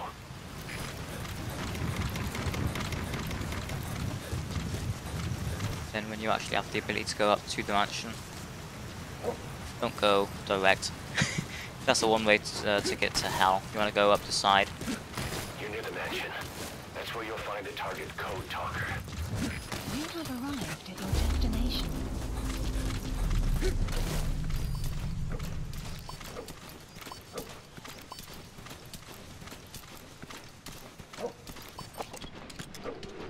They're with the PF Zero Risk Security. Looks like they're protecting the target.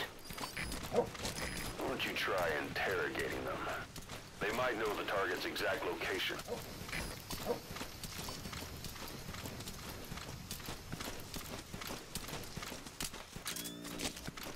Because here we're gonna have to go around. This is sneaky like. Of course, despite having wet work, we aren't near the water, so it's a bit less concealed than I'd normally like.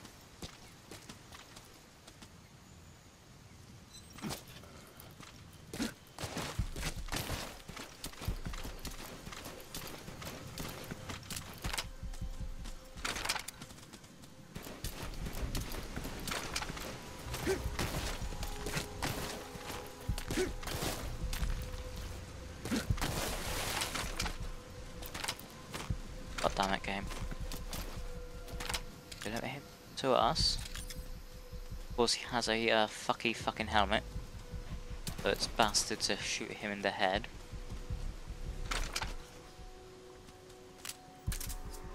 Oh.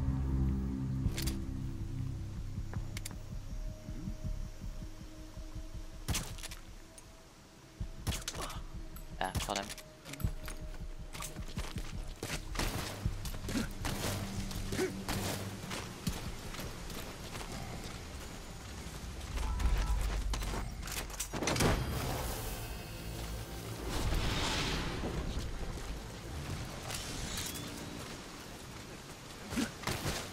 Subject on board. Leave the rest to us.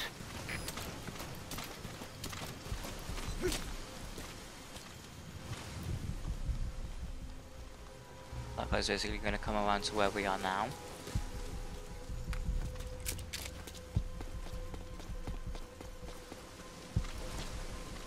As such, we're going to wait for him to.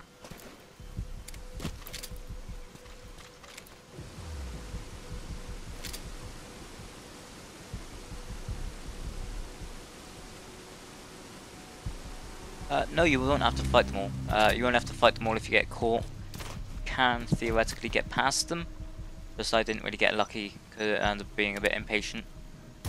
So he actually had a chance to see me. You can actually make it so he doesn't get to see you. So.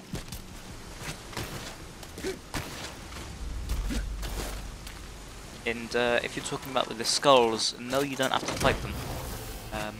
And then run back past where they actually keep Overwatch and escape with Kotorka without having to worry about that at all. You gotta extract him. For some stupid reason I can't help but think that I'm forgetting there's a path you can use to climb up to one of these rocks without having to worry about getting caught like that neither, but it's skipping my mind if there is one. No. But the main objective is to get up onto this ledge, round, and then jumping up to this one.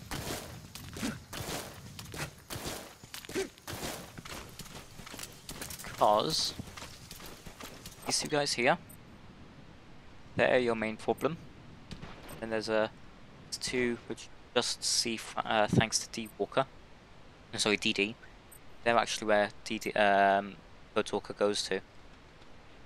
No, with the skulls you don't have to fight them at all. You can escape around them, so it is somewhat nice. I also forgot it's classed as daytime, so yeah, that would also have been why I was noticed. If you go into this nighttime, you wouldn't have seen. I wouldn't have had that one guy seeing me. Then I'd been able to crawl around him.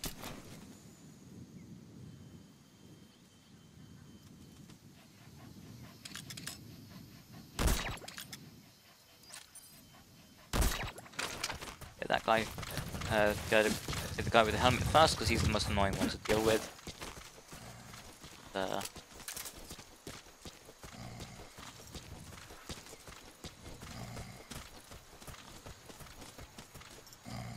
I kind of want to extract these two, but I know if I do, I get seen by those two. So what I'm gonna do is run over here. We do actually want to extract these two, we don't want to just leave them. So we're going to move here, pick him up, and do the exact same with this square.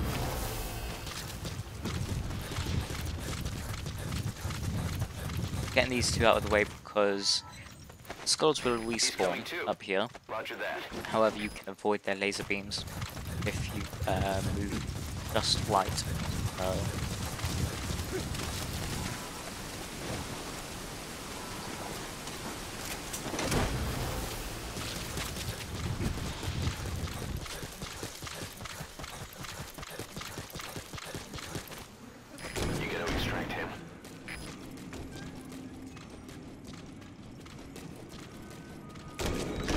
Down here.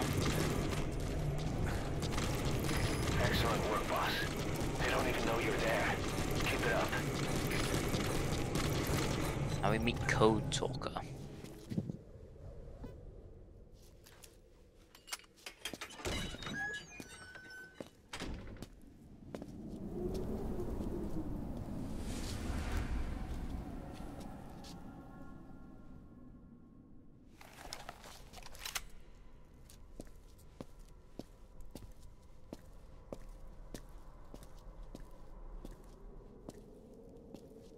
Ven waiting, Tilisi.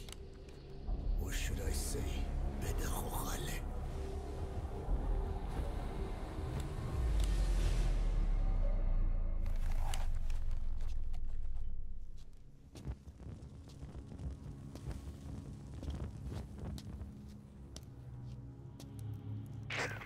That's him. That's Code Talker. Look familiar? It's infecting my men. How do we Silence. Or death. What do you... It could be in here. Stay quiet. Your life depends on it. Sit. The parasite has infected your band. Those are its larvae. They enter the throat and attach themselves to the vocal cords. They mimic the host's membranes flawlessly. No one can tell the difference. Upon reaching maturity, they mate. Sustained exposure to a particular sound triggers copulation. The resulting larva then feast on the host lungs, killing it. The particular sound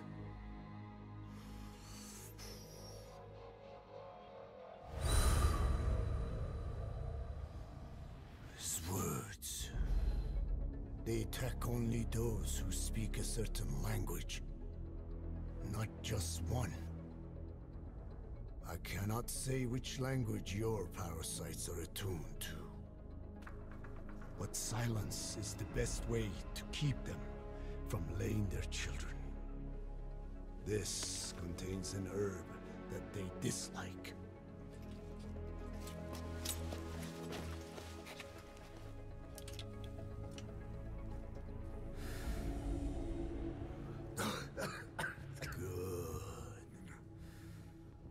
That should deafen them for a while.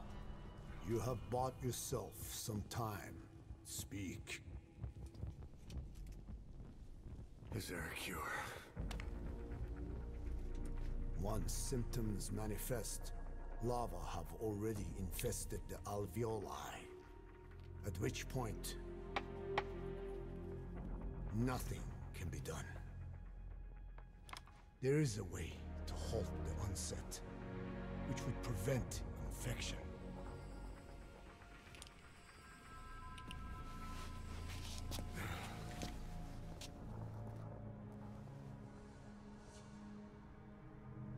I need your help. He stole the ones I sealed away, forced me to do his terrible work. Skullface. Even a country like America sways in his wake. I could not defy him. The fate of Dine lies in his hands. However, perhaps the Nishia led you here. If my children have upset the Rojun of the world, it falls to me to set it right.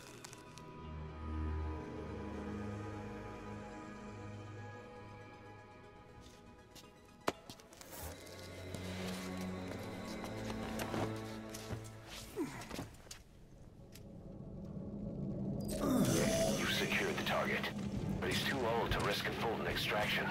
Put Code Talker in the chopper and return to base. He claims they are the dream of every ruler since the dawn of time. Teach them your enemy's words, then unleash them on his lands, destroying only those who speak his tongue. He calls them his ethnic cleansers. Ethnic cleansers?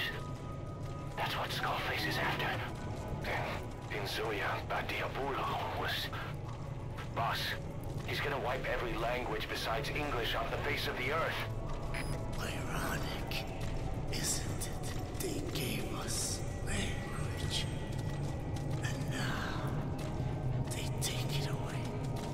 Thanks to them, that man first learned to speak.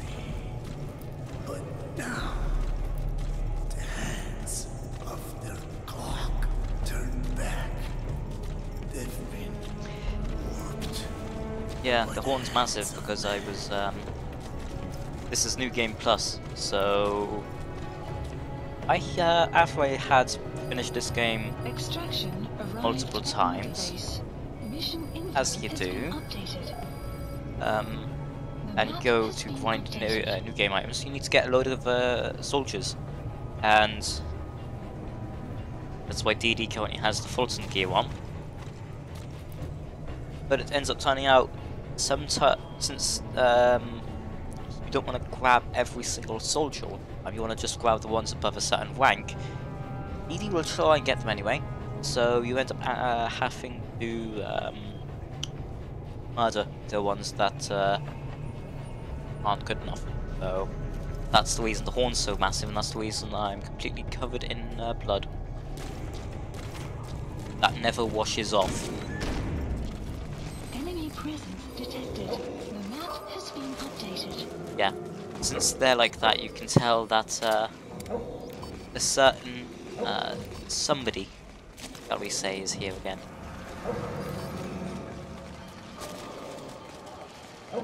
Wanting to do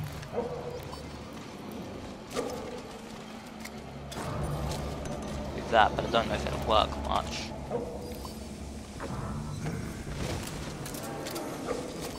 It's not fucking cool.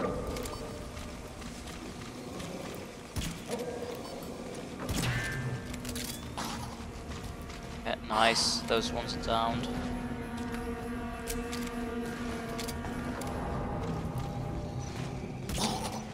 Technically, because they're considered like zombies, you don't have to get them down, but it's so much easier. And we're using DD to pick all of these guys up. Come on, DD, get them out. The guards are acting strange. Almost puppet-like. It could be the skulls. Damn it, they're controlling those soldiers. Be careful. Getting all of these guys up so we don't have to ever deal with them again. So yeah. Subject on board. If you notice, there's the 3 guys up there. We're waiting for the puppet soldiers to come to us. Also, because these guys are puppets, when they finally do come out of the area that they've got to be in, they'll get a reward for being previously puppets. So, rather,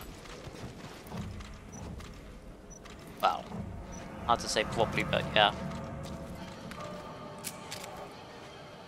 Yeah, even after the showers, if you get a certain number of, I can't remember what the actual name is, but there's a unmarked class of an unmarked statistic which determines how much of a demon you are. So it's individual from the. Wait, it's also independent from the heroism. So I'm gonna be using DD to actually extract them because he is a fucking god. Beautiful little boy. Oh well. What? Why is there normally puppets? Subject on board. Leave the rest to us. Why are there normally puppet soldiers?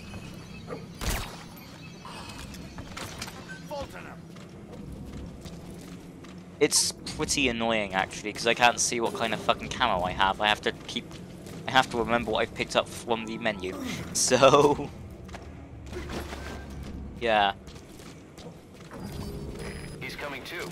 Roger that. Needless to say, I'm a hell of a demon right now.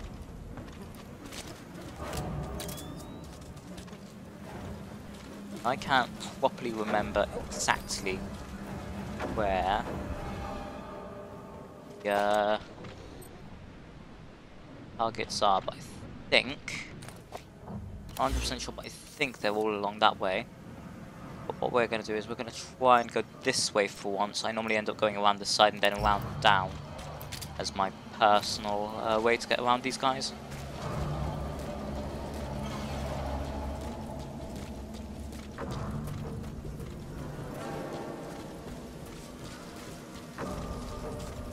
Yeah, they do come up from there, so let's go around the side then like I'd normally do.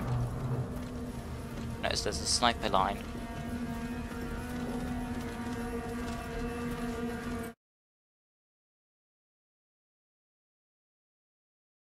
This is Code Talker. This is what happens if you don't fight the skulls. They still come back to try and get you again. And then you can actually still say a giant middle finger to them if you follow the right path. Again, you're gonna have the snipers with the skulls, aren't you? Don't kill the skulls; they come again to try and kill you. Of course, that puppets the soldiers. So.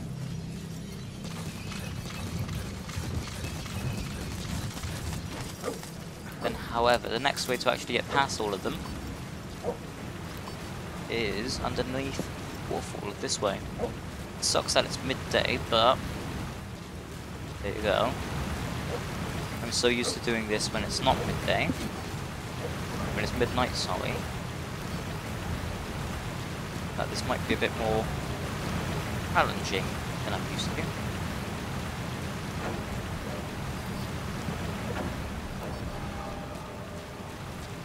The biggest problem with that is you have to force yourself up onto that rock.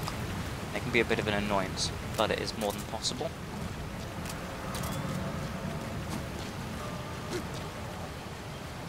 I'm keeping myself very cautious about the people down there.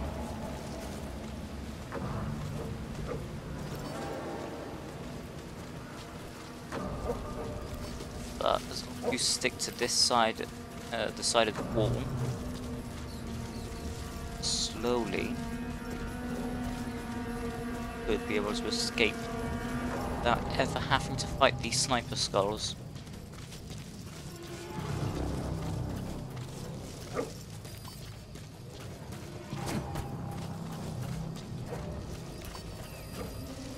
Enemy presence detected. The map has been updated.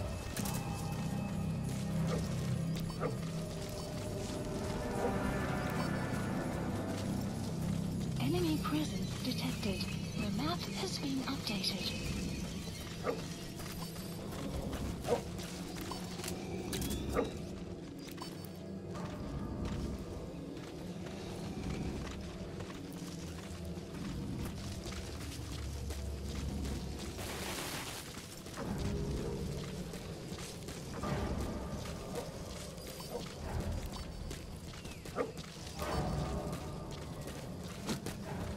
Sorry that I'm not talking too much here, but you kind of got to concentrate.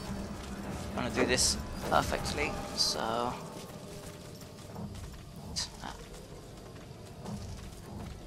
Yeah, so I should...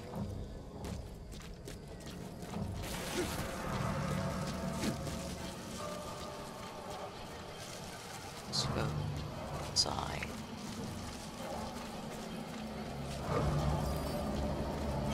Again, this is why DD is so goddamn good. See exactly where I need to see them through the walls without having to worry about using that item. Because we are here, we're actually right now at the point where we can sprint if we needed to. But what we're doing is waiting for the smoke to dissipate. Definitely escaped from the tunnels. However, at this point, I'd be more than confident in sprinting if it wasn't for the fact that this is being streamed, because I do not want to end up fucking this up and making myself look like an arse. And if you don't recognise where we are right now, which is we're walking right over. This is where you'd normally fight the skulls. That's literally one of the witches where the skulls would be waiting for you normally. Hey, Sly Storm. Yeah, now I'm definitely confident in sprinting.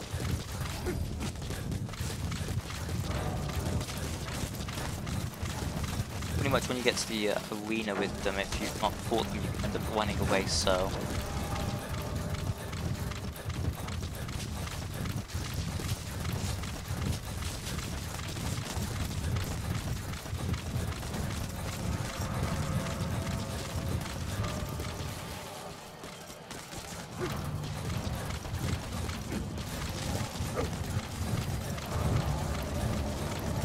All we're waiting for now is the smoke to dissipate before we end up calling in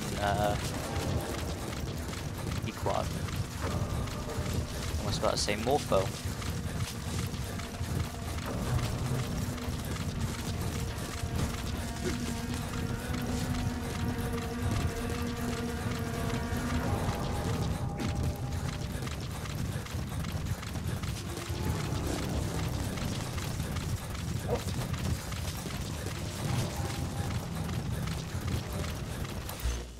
Okay, so now we're gonna run like out of the fucking area. Okay then. Fair enough, game.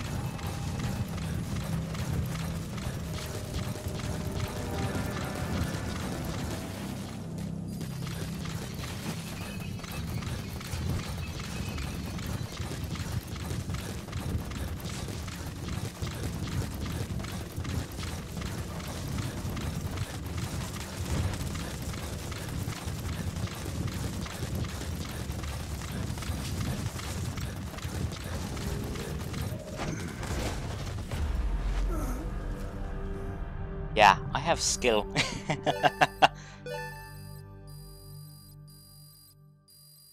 Extraction arrived at Mother Base. All of those people getting the service cross is because they happen to have been infected by the puppeteering. So Amazing. Mission complete. That right there is why you're the best, boss. The one and only. and of course that's a foxhound. How are you doing, Sly?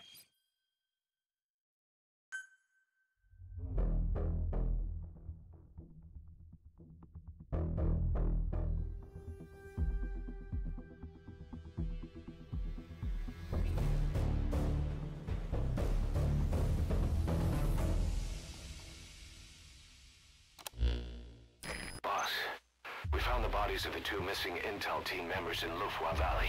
We knew we wouldn't get them back alive, but still, it's a damn shame. Don't let their sacrifice go to waste, boss. We need to stop the epidemic at Mother Base. That old man, Code Talker, he's the only hope we've got. That's good then. Now, according to Miller, we found the bodies. We didn't technically see them, but normally if you actually fight off these skulls in the first battle you have, which, cheese might I add, if you know the correct place to end up sticking behind, you can actually find them in a open grave. So, completely charred and burned up, but there you go.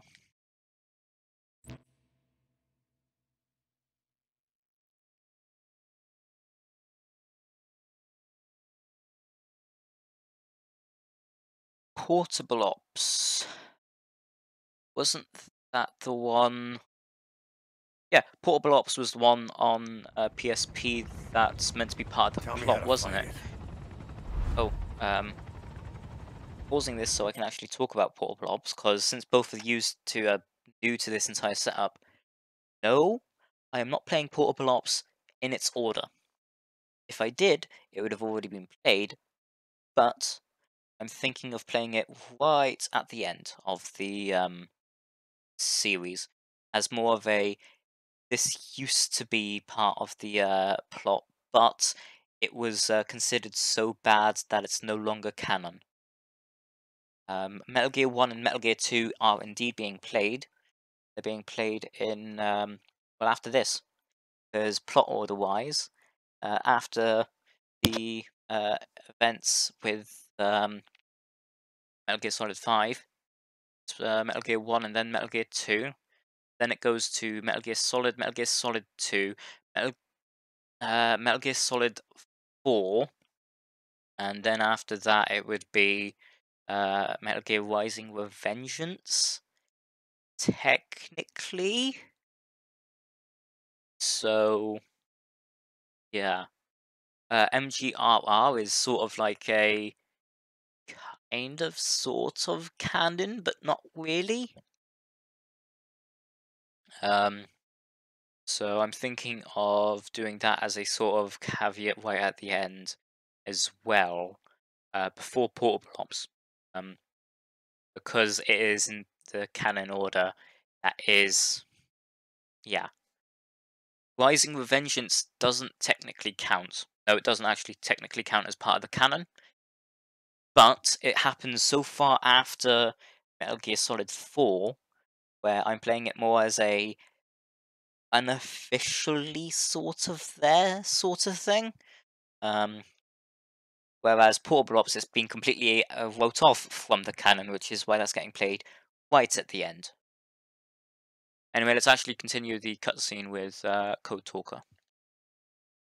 I hid the answer in a microbe this one carries. It turns the male parasites into females, preventing reproduction. One parasite infecting another. However, it doesn't affect only the parasite. It alters the host as well. Your infection will be contained, but you and your men will also be rendered infertile. That is the price you must pay to regain your speech.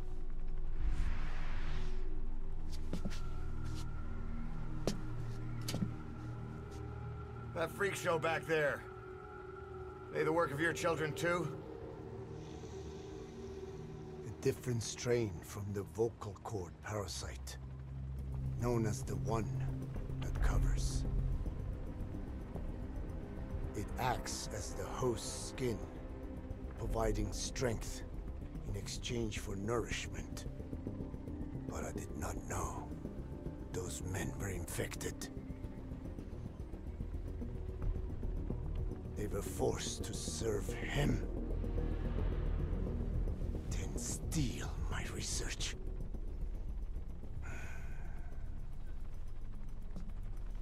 Have you seen one of their vehicles? The yellow cake. Captured a convoy they were escorting. Cargo's some kind of mineral. What became of it? The metallic archaea? Clouds ahead! It's them.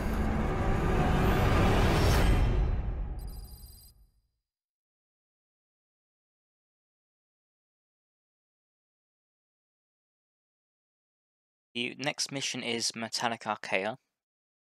And like one other mission that we've done, we are not using any at all non-lethal guns. We're using completely lethal attacks, and we're pretty much lifting the arbitrary level restriction that we have on our Archaea because it's a boss battle. This is only going to be the case in games where the gear can actually be leveled, so this one and 4 is the only one left that I can think of, so even in Rising with Vengeance, when we get to it, we're not doing, we are using something a bit more sane than using the overpowered blade, the overpowered HF blade, so. Please select a mission. Also very, very nearly back in Afghan now, as well as in Africa. However, this is also marking the point where we're no longer going into just plot stuff, single row. So fucking.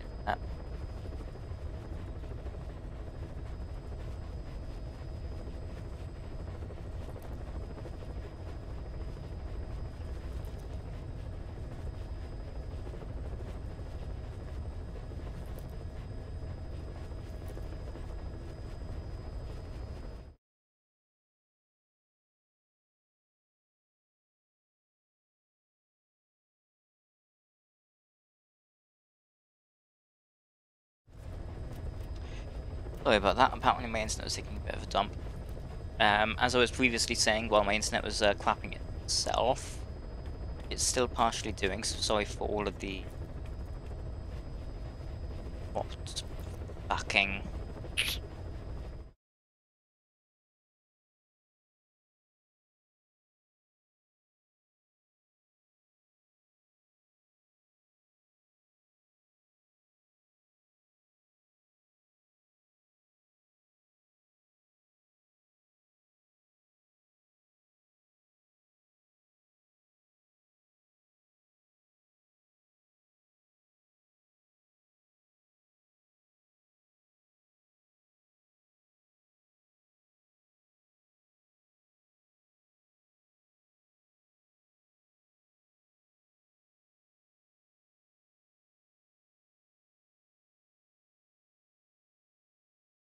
Ah, Jesus Christ.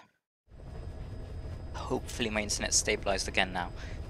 I'm not going to bother to finish off that sentence in case the internet keeps saying big fuck you, but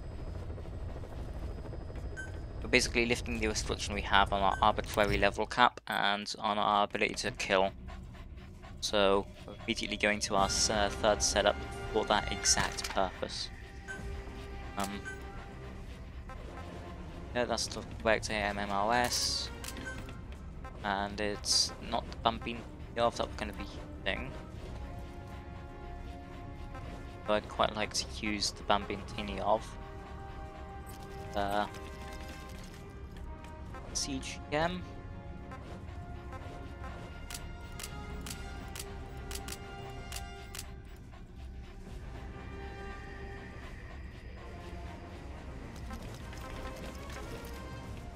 Has to be.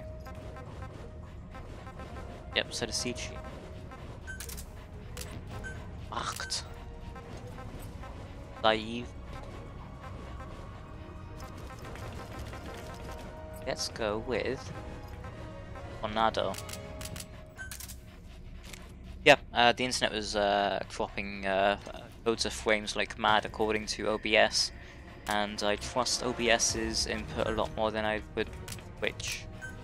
So don't need that, don't need that. That's the support gear that we've got, so support-wise, yeah, that's all we actually need. Okay, items, that's correct, and yep, not use DD at all here because DD just get. No, actually, no, we are keeping DD, but with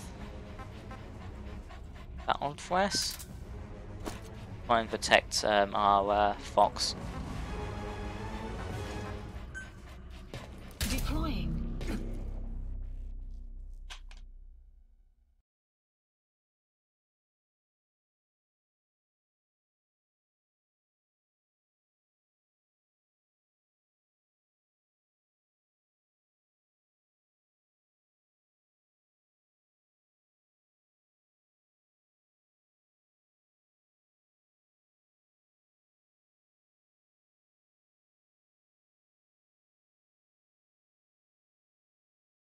Jesus Christ.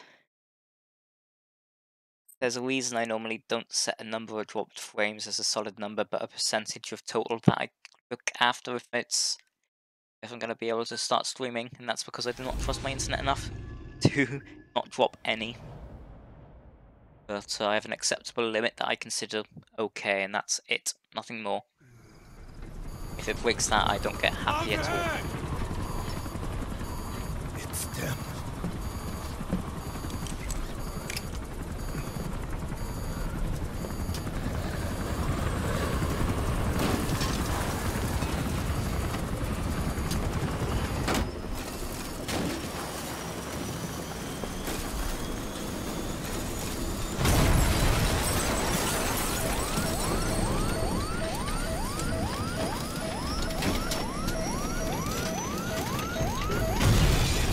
Rest in peace, Morpho.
That was where our helo landed.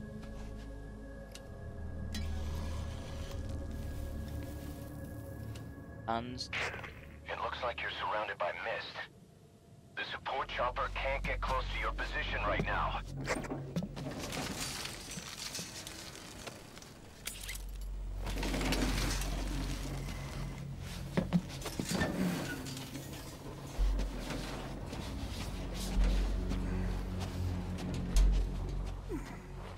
Hurry! They are coming!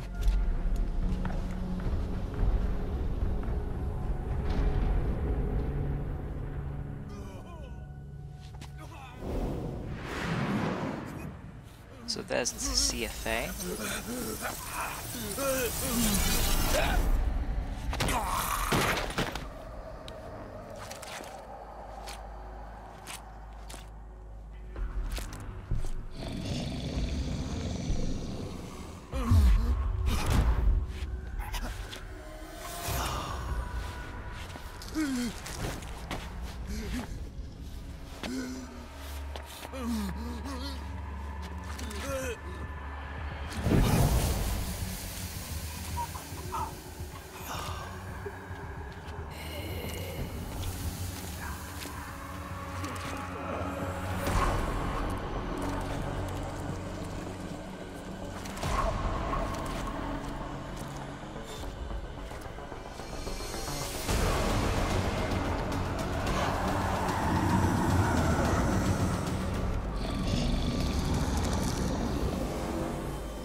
For the life battery I used to use for this, so to be fun.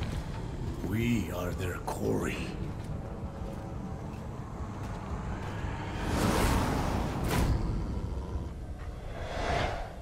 But I do remember one thing about it. That's the main thing is take their door. Let's try and lock onto them as best you can. That was going to happen there.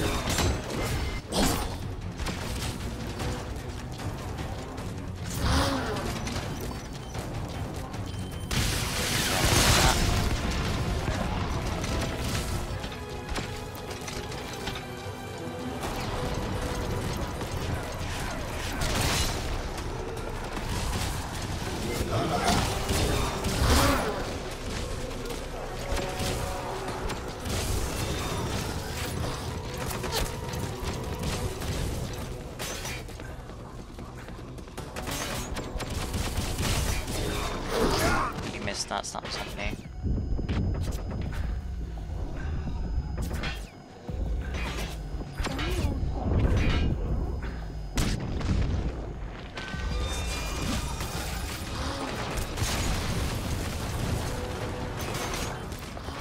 Remember, there used to be a cheesy splat here.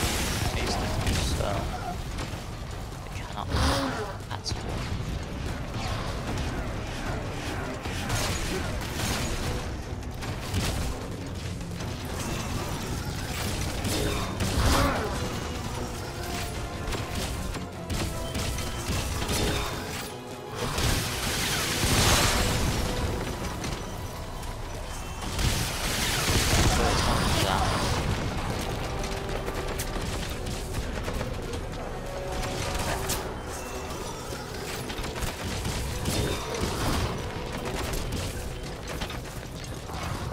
Door.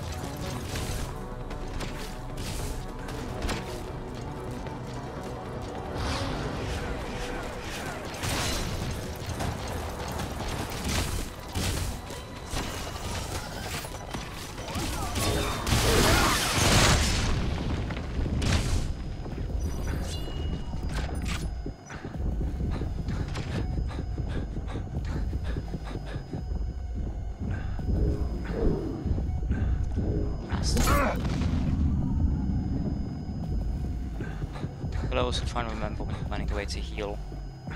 If when you're sprinting, you can't get any healing back.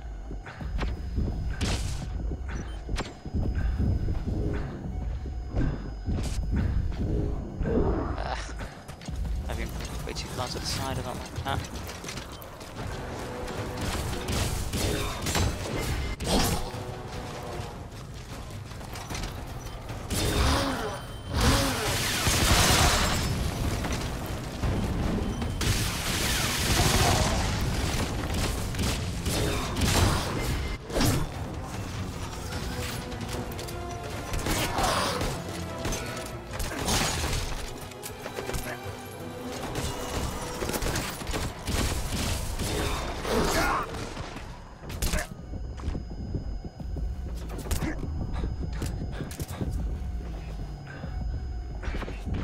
Fairly sure one of the strategies I used to use was to climb up to the top of these hangars and then use them as the portable defense.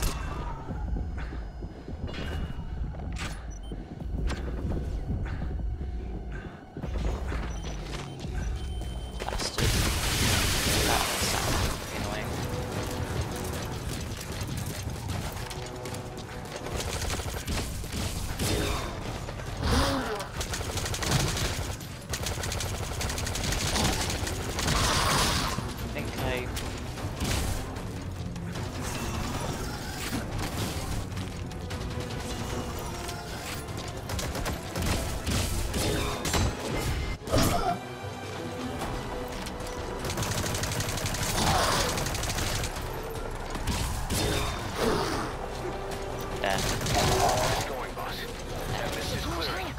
Great work, boss. I'm coming in on another chopper. Get Code Talker to the LZ and wait there. Because these guys didn't have killed, I can't extract them. No. He's coming too. Roger that. We're taking up all of these guys, so... No, not supplies. I knew roughly how much money I'd need, so I knew I was just going to be fine.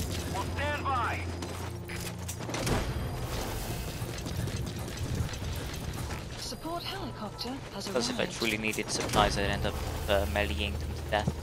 He's coming too. They can attack themselves to the point where I don't have to worry too much.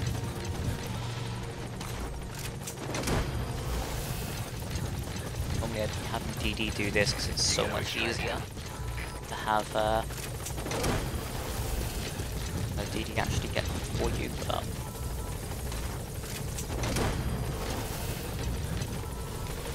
Subject on board. Leave the rest to us. yep. Talk again. The map has been updated.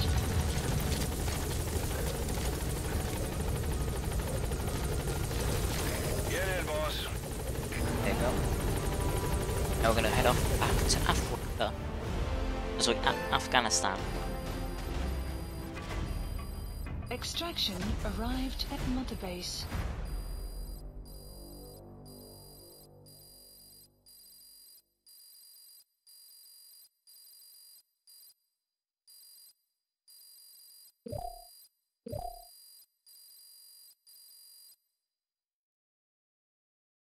Yes, mission complete. Boss, that was exceptional.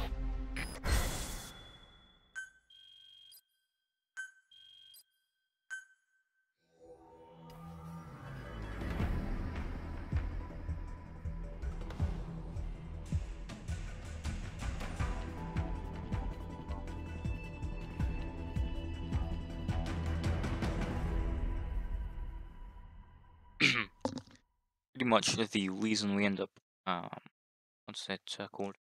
The reason we don't actually risk getting an S in those is because I'd much rather make it entertaining rather, having it boring and messing it.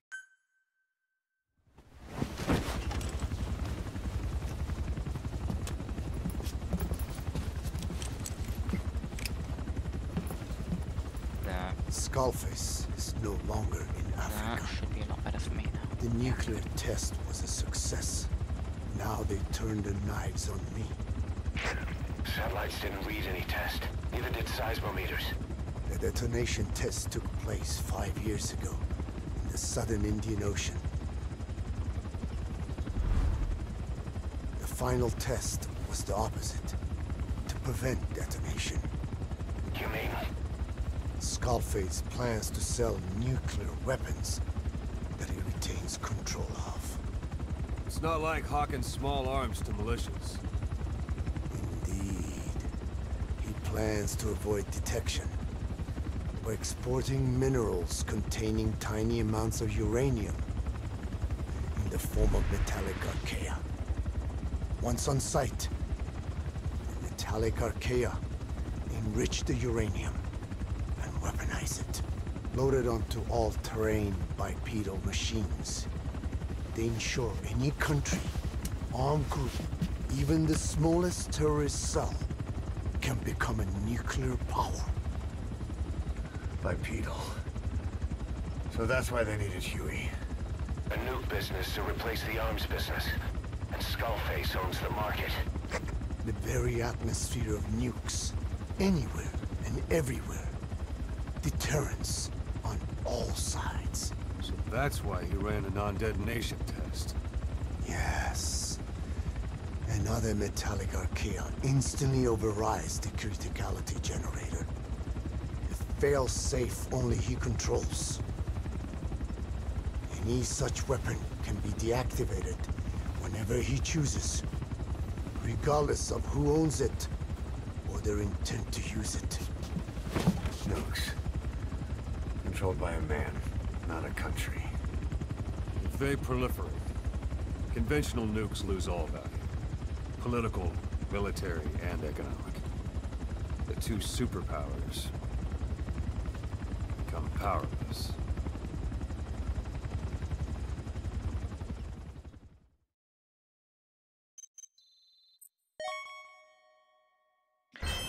So, Christ. I'm having trouble actually saying that about I want my mic now. Because my ma came in and she's going to bed, so... yeah, that's annoying. Like that.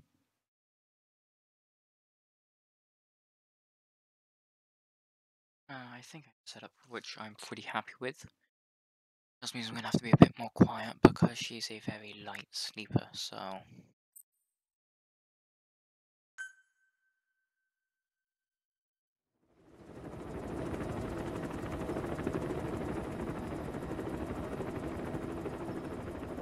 We need to stop the epidemic at Mother Base.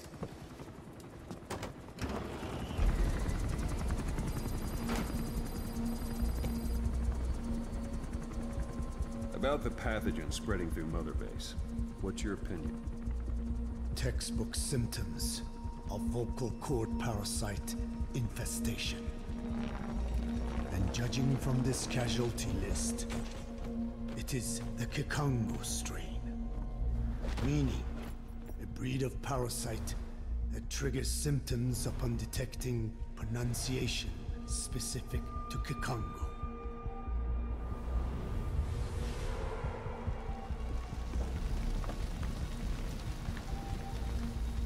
So how do we keep them from becoming symptomatic? Use this. A type of Wolbachia, introduced to a sample of the parasite. The parasitic bacteria that colonizes the parasites, turning male to female and preventing copulation. We must cultivate more.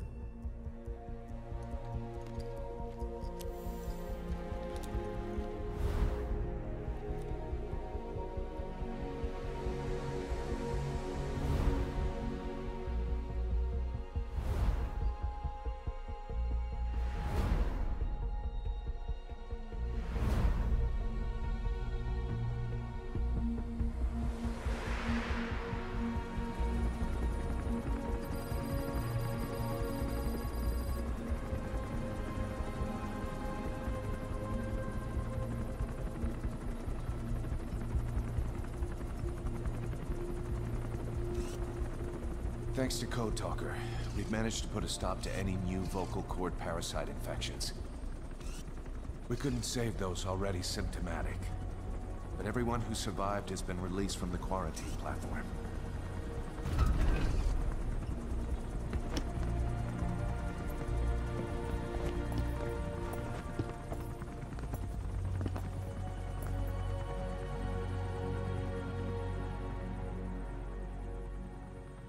Skullface will pay for this.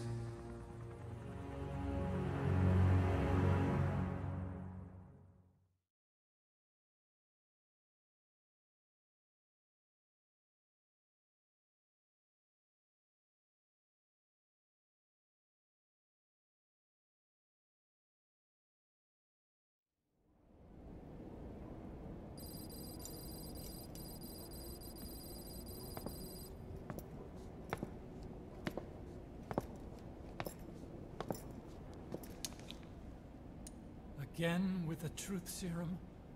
What are those legs made of? Titanium? All the way to the femur.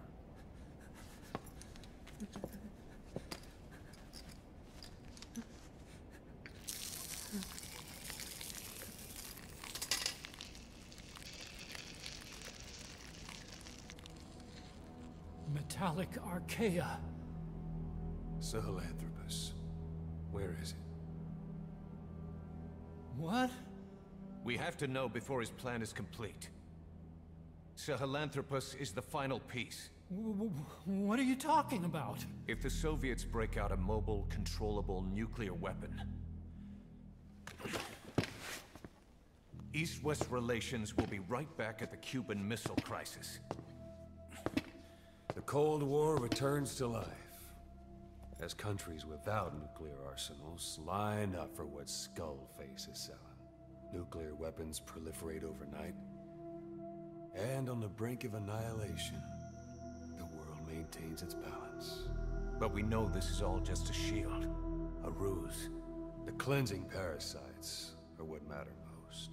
A WMD to eclipse even nukes, and the only one that can still be used.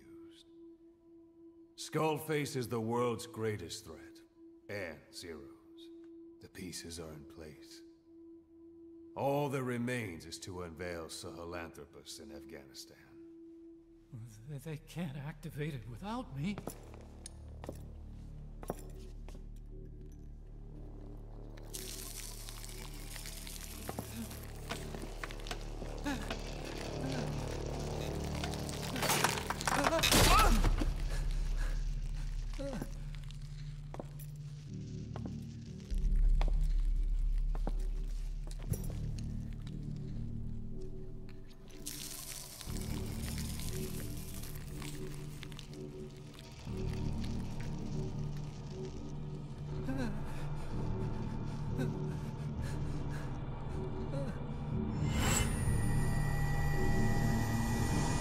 Okay, B-Zero.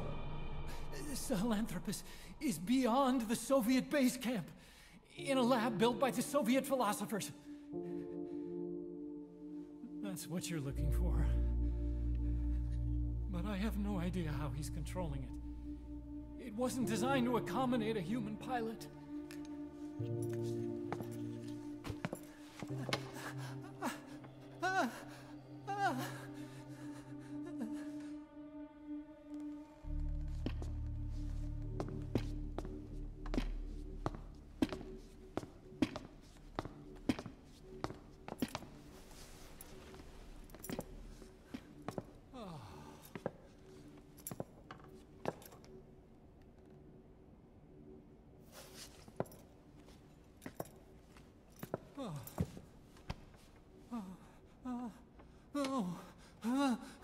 No! No! Wait!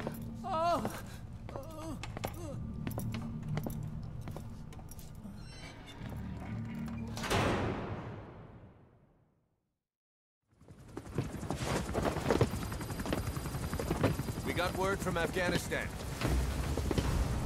Everyone at the Soviet base camp's dead. No sign of fighting. Parasites. Skullface's men then headed north. The Target is OKB-0. That's where he'll activate Sahelanthropus. Unless we stop him, he'll go down in history a conquering victor. We can't let that happen. Wipe him out. Don't leave any trace of his existence. I'm gonna need backup on this one.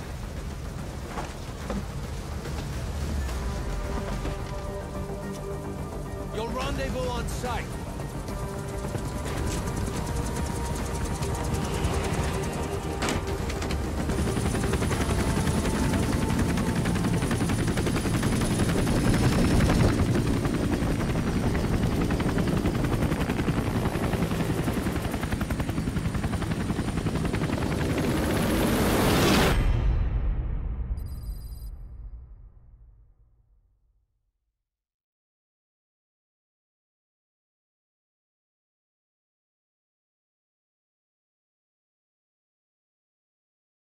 Now, what I'm about to do is something I've only ever seen done. I've never actually done it myself, but it looks like it would be viable to get an S-Class 1.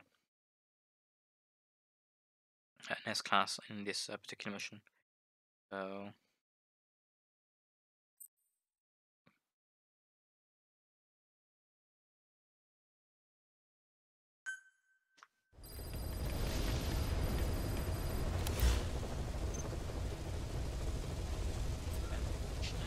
Please select a mission.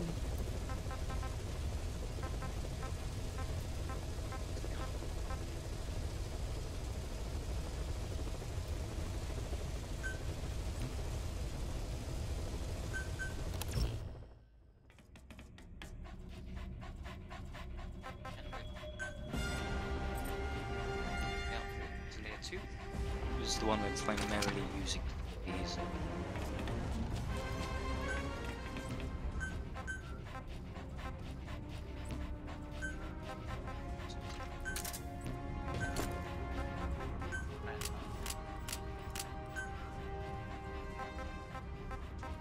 Level 5 smoke grenades.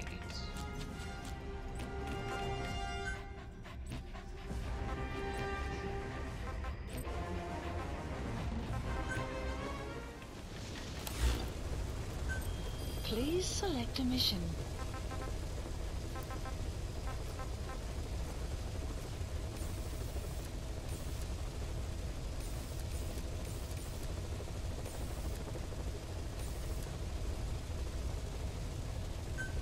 So I'm not...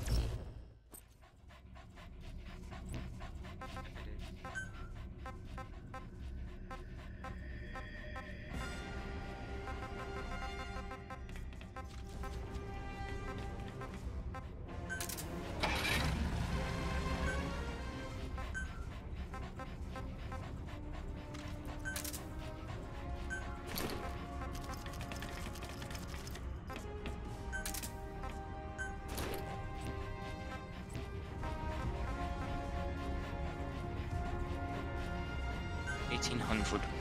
Deploying. Basically, the technique to do this one, I think, is to throw smoke grenades into the back of the car, and then you drive along. The smoke acts as a distraction. They see the smoke first, and then they get confused by the smoke. Then you can just drive on past directly to where Skullface is located. Again, I've not actually done this strategy myself, so I'm just going from what I remember seeing of it 2 years back now.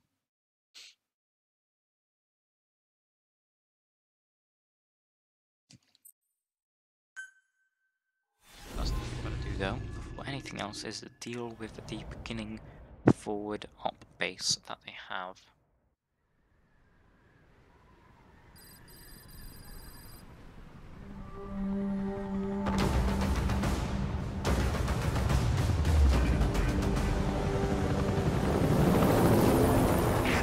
Research facility Emmerich was talking about is north of the Soviet base.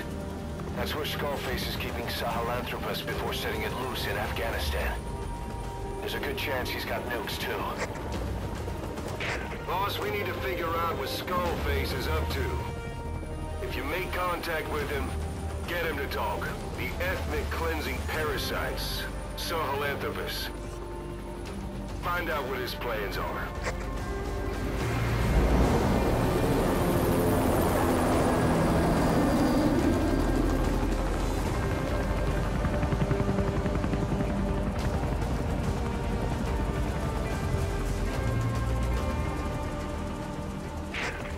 I've seen it work. Skullface's plans are on the verge of fruition.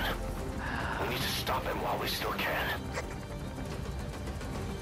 I've seen it to keep actually working. Isn't that, is it? 20, 20, 20, 20. Yeah, it was very long and tedious. Like, wow, shit, that's actually really smart when I seen it too. So, I be careful down there, boss. Working. Let's put it that way. I don't know if it exactly works. How it does sort of get away with what it's. Soviet soldiers in that area are all dead. Apparently XOF unleashed the Russian parasite strain. To isolate the facility, they first spread reports of a chemical weapon leak. The infection won't spread into the surrounding regions. Still, I think they just exterminate the men who work with them all this time. Skullface must be making his final play.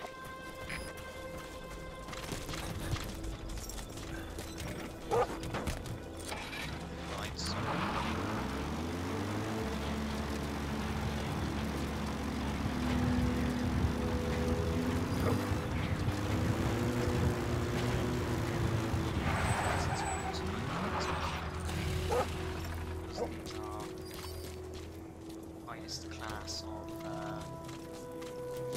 container, we might as well pick those up.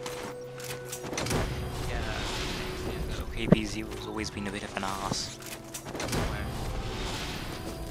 It's the first one that's said I've not S-classed yet, so... Eli snuck into the cargo on board the chopper. His idea of an escape attempt? Who can say? We'll think of how to deal with him later.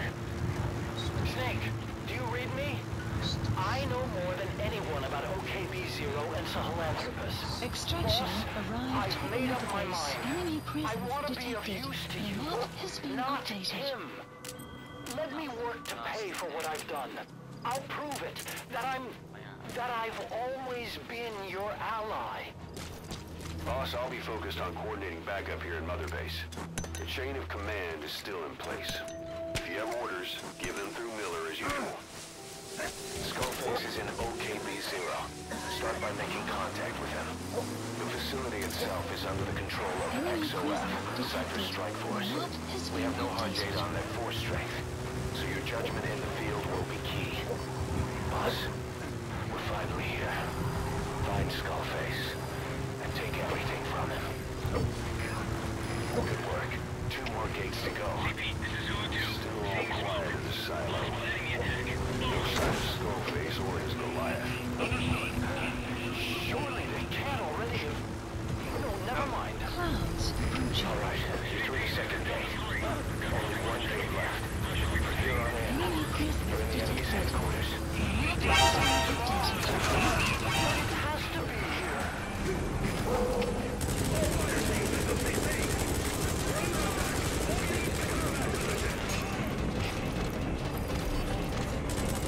Enemy presence detected.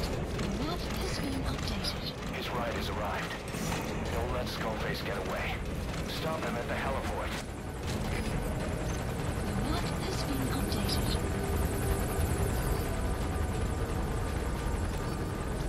Boss, can you see the heliport?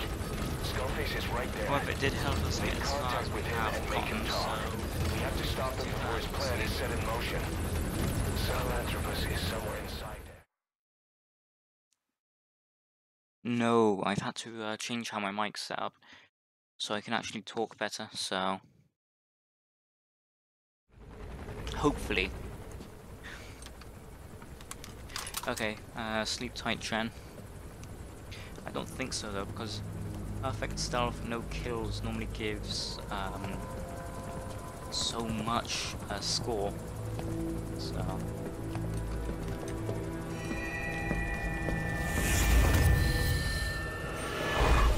You too have known got loss, that far.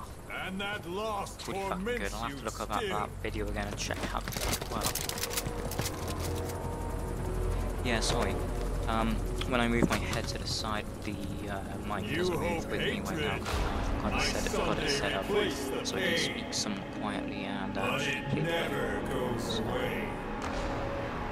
It makes it sort of worked, yeah. Because again, the smoke acts as a distraction. For some reason, I thought the smoke was going to stay with you. Wouldn't you agree? But I might have got one car and I might be moving too fast. Our humanity won't return. Actually, while the cutscene's playing out, I'm going to check that. So we've no place to run. I'll turn off my nowhere mic to and hide. let the actual cutscene play out. And that is why I'll show you my demon. Follow me, big boss.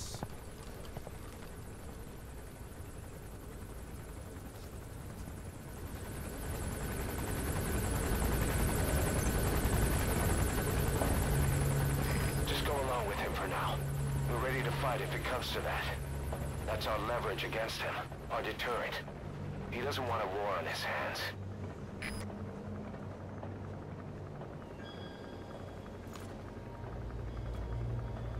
Whatever the Navajo told you, it's just one possible solution derived by Cypher.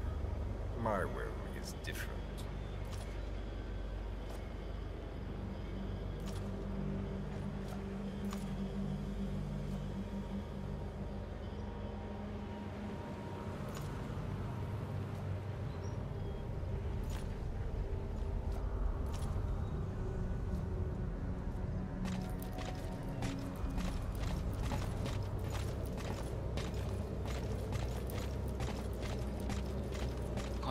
Actually move forward on this one, so that's most likely affected us some time now, which is really annoying, honestly.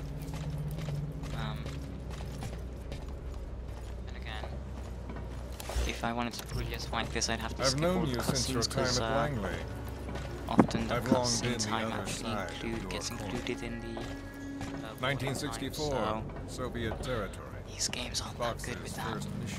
They have hour-long cutscenes and it's still cutscenes the actual time that you use for your completed your task, and admirably. The information you returned was far more than enough to fill our pockets. With it, our futures became, more or less, set in stone.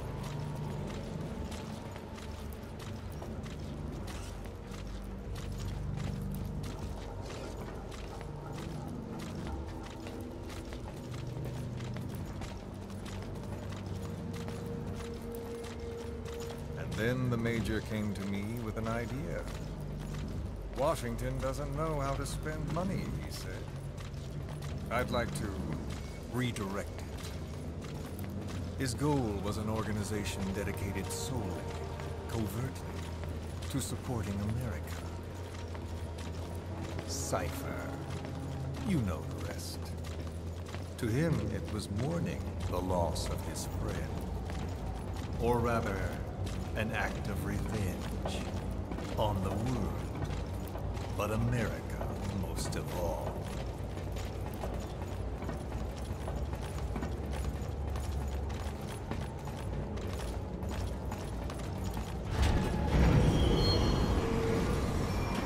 America is a country of liberty, a meeting of immigrants.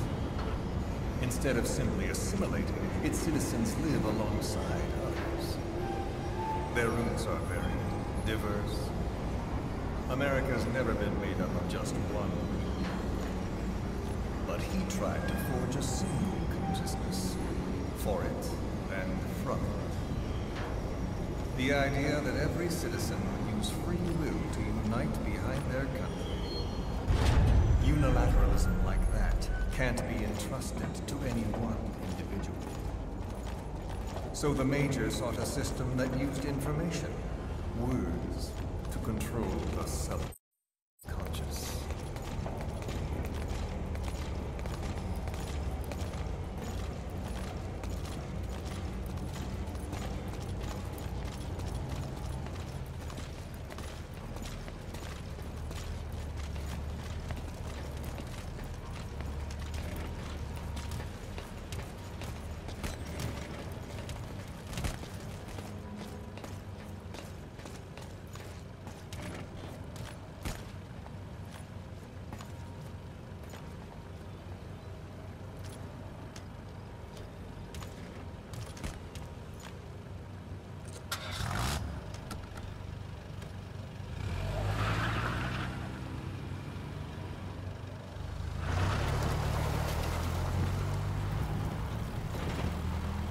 To unite America and the entire world. The Major thought this was his friend's word. But I think he never understood what she wanted. Before he ever walked or cried, even before he was born, his mother tongue was English. He doesn't know the pain of losing his own language. Not yet. He cannot understand her will. I do. I was born in a small village. I was still a child when we were raided by soldiers. Foreign soldiers. Torn from my elders, I was made to speak their language. With each new post, my masters changed, along with the words they made me speak. Words are peculiar. With each change, I changed too. My thoughts, personality, how I saw right and wrong. War changed me, and not only my visage. Words can kill. I was invaded by words, burrowing and breeding inside me. A philosopher once said, "It is no nation we inhabit, but a language." Make no mistake, our native tongue is our true fatherland. My fatherland. My truth was stolen from me. And so was my past. All that's left is the future. And mine is revenge. On those who leech off the words of their fellow man. This is what I learned from the Major. And then it hit me. It was he who should feel my wrath. He and the code he chose as basis for control. Language codes, information codes, beamed all around us, genetic codes spanning history. By controlling the codes, Cypher Zero intends to unify the world. Codes implanted into our heads, sucking our minds dry as it spreads from one host to the next. A parasite upon this earth, that is what Zero is. As one born into this world, he's afflicted. I hold him responsible for killing my freedom. Killing all traces of my past. Killing any promise of a future. We are all but dead men forced to walk upon this earth. A world reduced to zero. Cypher plans to use its codes to control the world. They think they can. And the mother tongue of all those codes is English. The word became flesh. The final parasite. It knows English. An English strain of the vocal parasite. I will exterminate the English language. With this, I'll rid the world of infestation. All men will breathe free again, reclaim their past, present, and future. This is no ethnic cleanser. It is a liberator. To free the world from Zero. Let the world be. Sans lingua franca, the world will be torn asunder. And then it shall be free. People will suffer, of course. A phantom pain. The world will need a new common tongue. A language of nukes. My metal ears shall be the thread by which all countries are bound together. In equality. No words will be needed. Every man will be forced to recognize his neighbor. People will swallow their pain. They will link lost hands. And the world will become one. This war is peace.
when the world witnesses Sahelanthropus, the hands of the doomsday clock will roll on, regardless of Zero.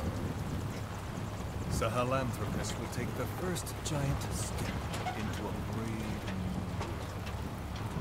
new. It is the bell with which a world trodden upon by words declares its independence.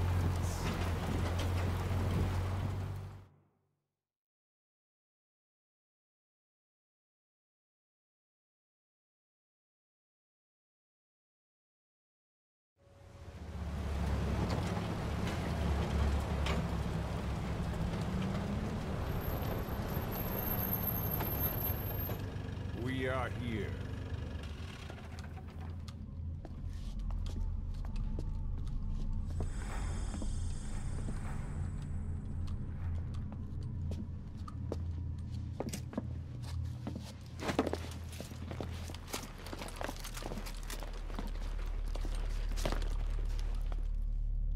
Remember the Alamo.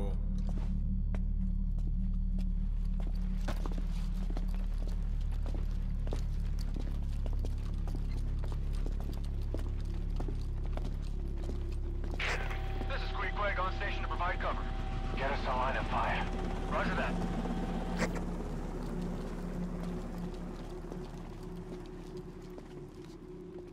We're not the only demons in this world. Like you, vengeance is all he has. It's man's thirst for revenge that drives the times. Just as you live because of me, he lives because of you. Show him!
Wait!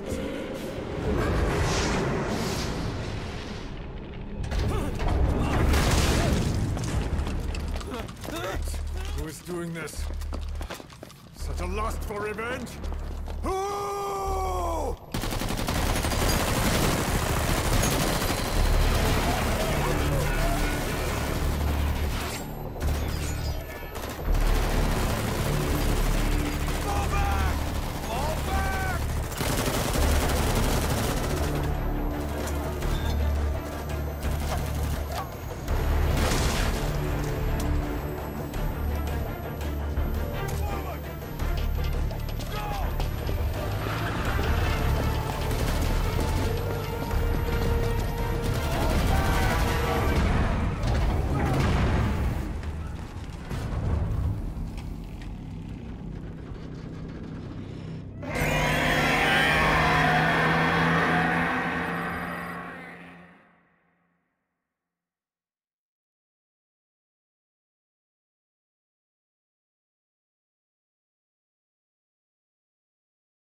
Now, as I said, after checkpoint, we'll be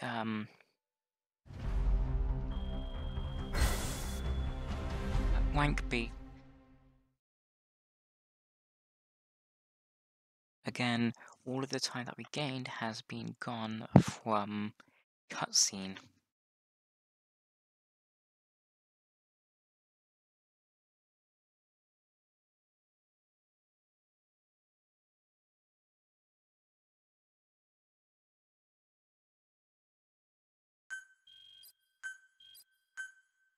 So, Wankby because cutscene. Which is why I said we'd be doing this one after credit roll. So we can actually check and see if it does an S.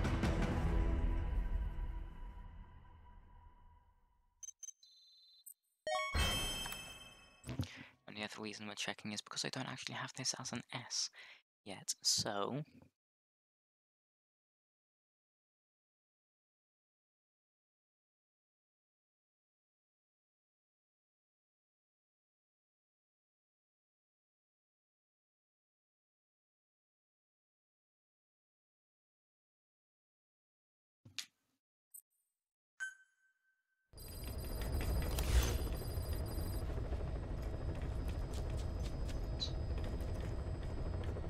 Okay, I think they might also have a chance of having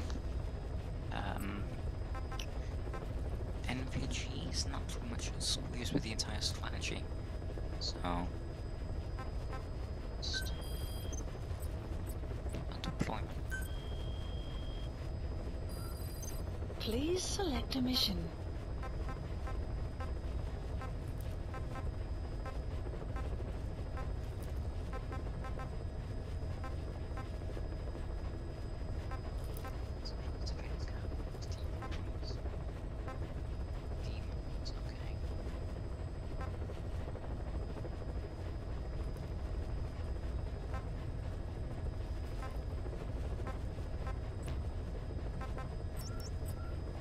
Please select a mission.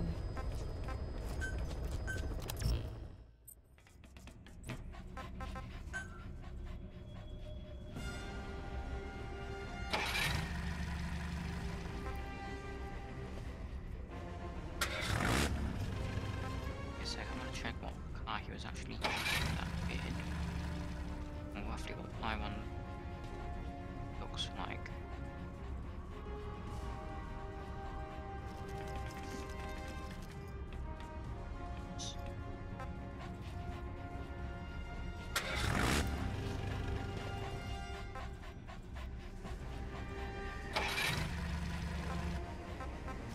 He was indeed using the slightly slower one, so we're going to be using the slightly slower one as well.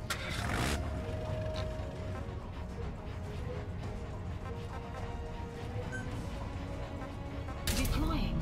I'm going to see if this strategy does actually work, or if it is a load of hullabaloo.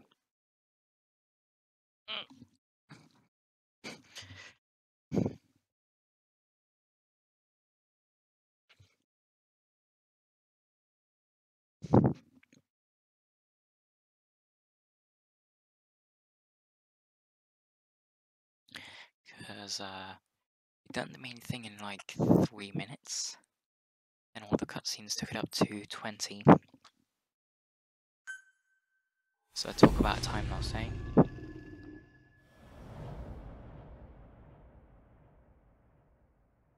Wait a minute, since we've... Did he?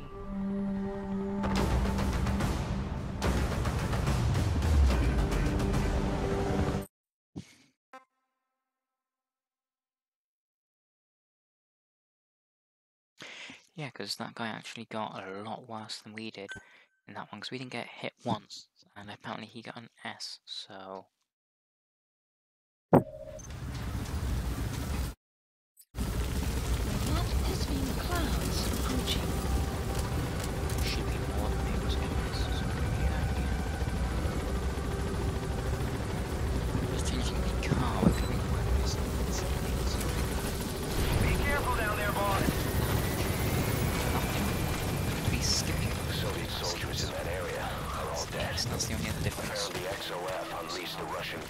strain. To isolate the facility, they first spread reports of a chemical weapon leak. The infection will spread into the surrounding regions. Still, I think they just exterminate the men who work with them all this time. Skullface must be making his final play.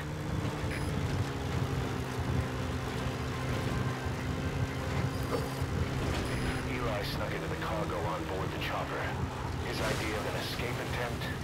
Who could say? We'll think of how to deal with him later. Snake, do you read me? I know more than anyone about OKB-0 and Sahelanthropus.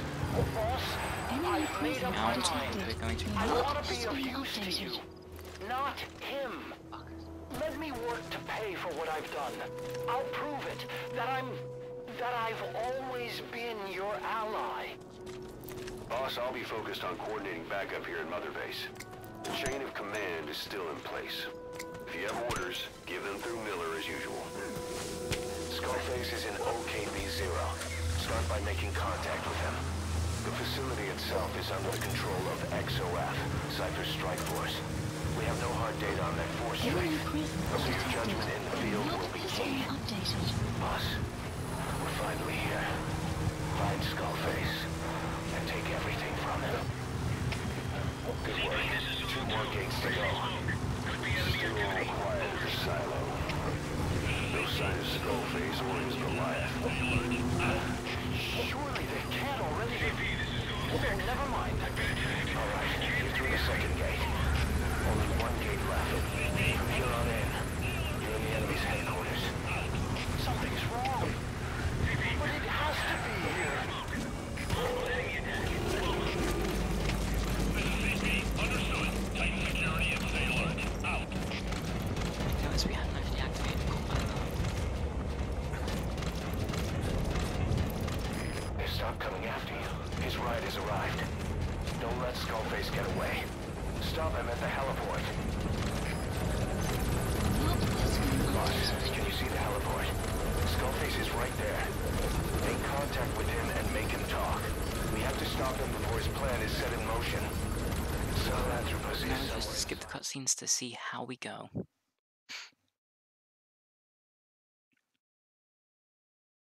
And I know for a fact I didn't get any kills because, well, because I didn't hit anything, so...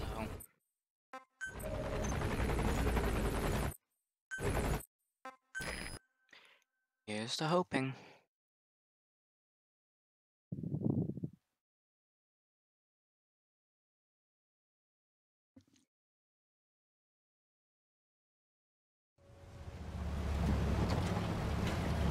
No, I would have been 1 smoke grenade, but I missed the first shot because of the sniper, so...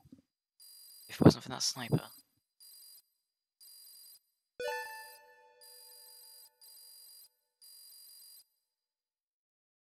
And...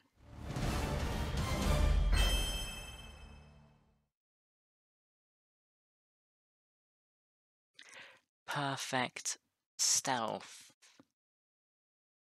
Quote unquote, perfect stealth.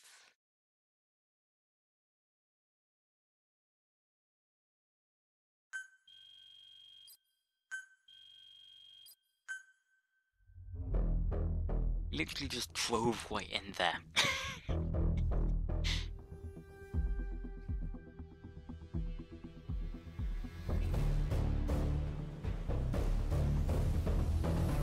Christ.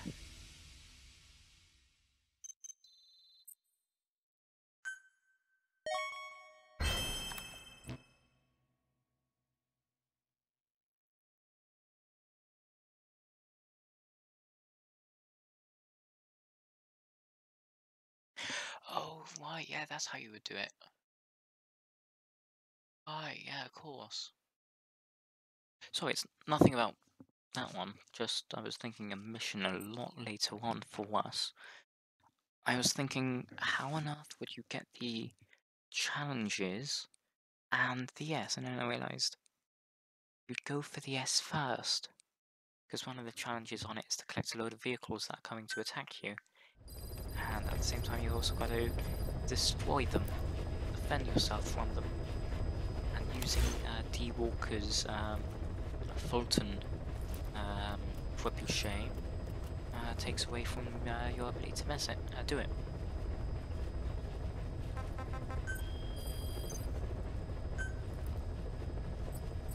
Of course, we've now S-ranked 90% of the game.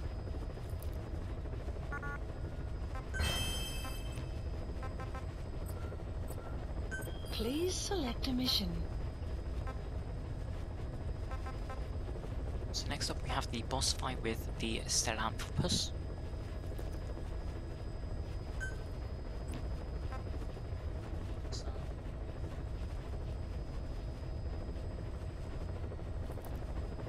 Oh, well, we can do those after we do this. So again, this is a boss fight. So again, we're allowing ourselves to do this.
Remember if we drop down our own tank for this.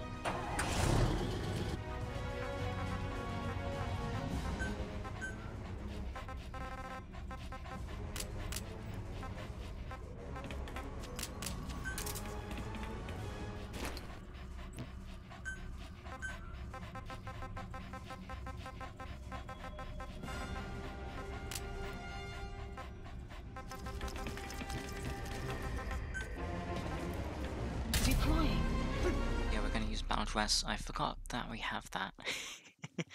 So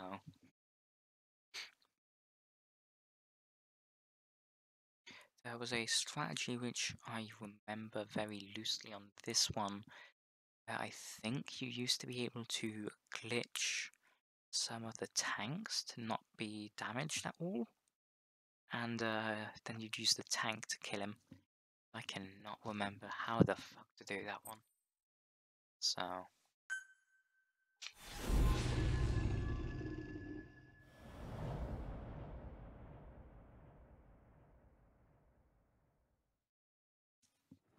yeah, challenge, but more like how I originally done it. When I S-ranked it, I cheesed it because you're S-ranking it, you're cheesing it as best you can. Either fucking way.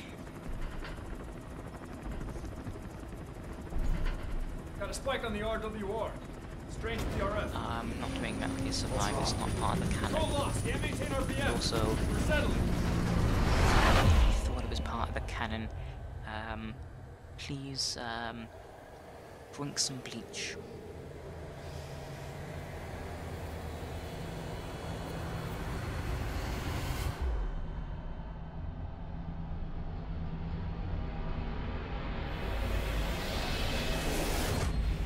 If you're wondering, that was partially fucking sarcasm, but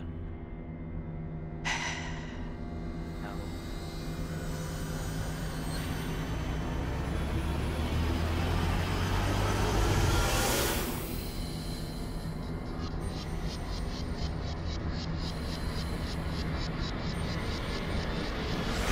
Recovered control. Ascending. something wrong with Eli. Yeah, I'm not really that big of a fan of Metal Gear Solid 5, but still a better game than a Survive.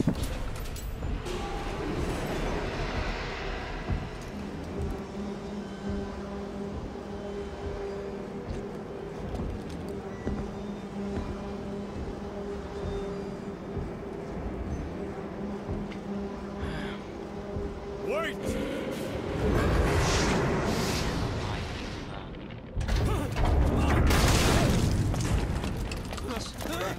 Who is doing this? Such a lust for revenge? Okay.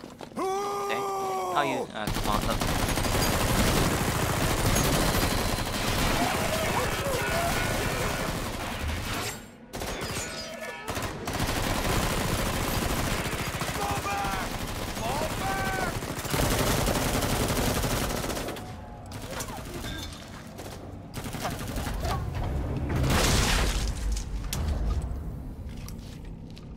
Oh my, I didn't know Sahelanthropus likes to make tomato paste.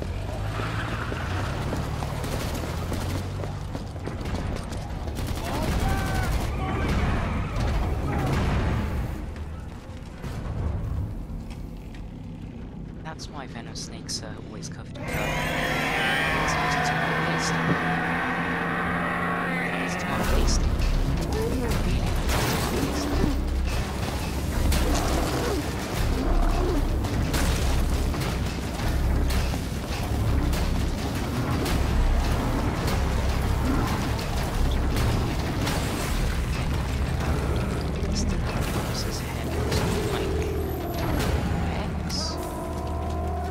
Wax.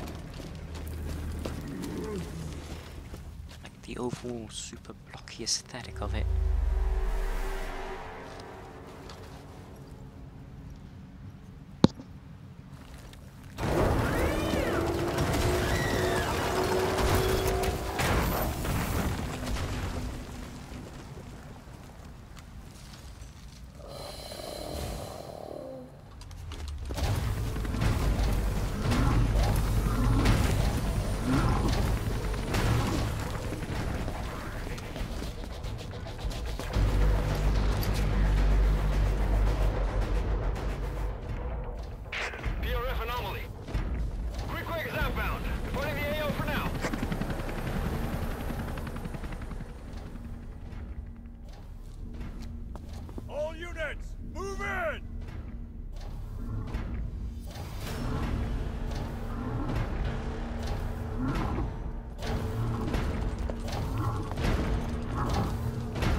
this fight is the end of the main game as well.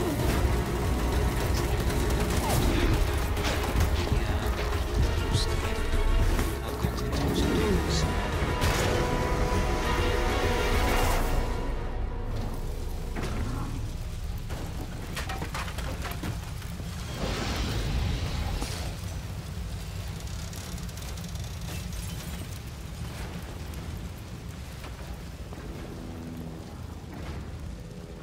Cypher will rewrite the records, and I will vanish from human memory.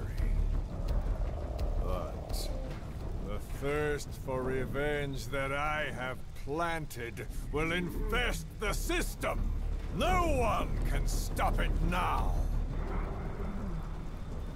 Sahelanthropus will unleash that thirst onto the future!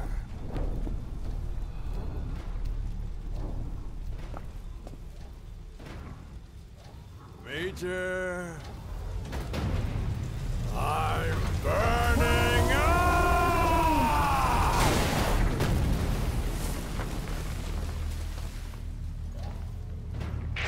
Boss, get out of there!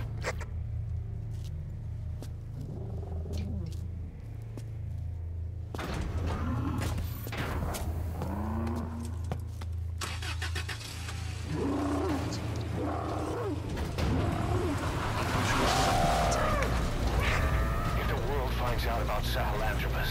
Skullface will have won. His plans will become reality. He won't even need to use nukes. That thing's mere existence would be enough to enslave humanity to the fear of nuclear Armageddon. It would tear the world apart.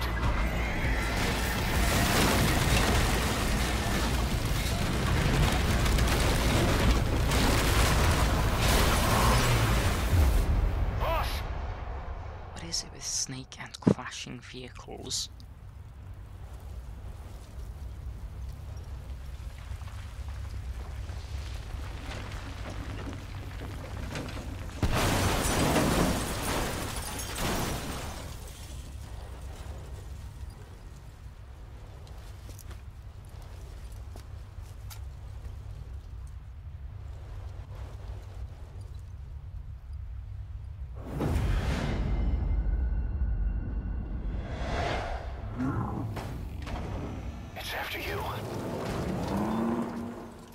Stop it, boss. Destroy Sahelanthropus. To be fair, the crash of that helicopter was in that case.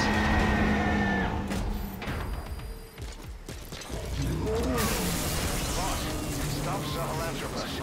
Destroy that thing. I'll rally Diamond Dogs and provide backup. Let's go, boss.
sorry about that, but I'm going to try and stay as quiet as I can. Snake!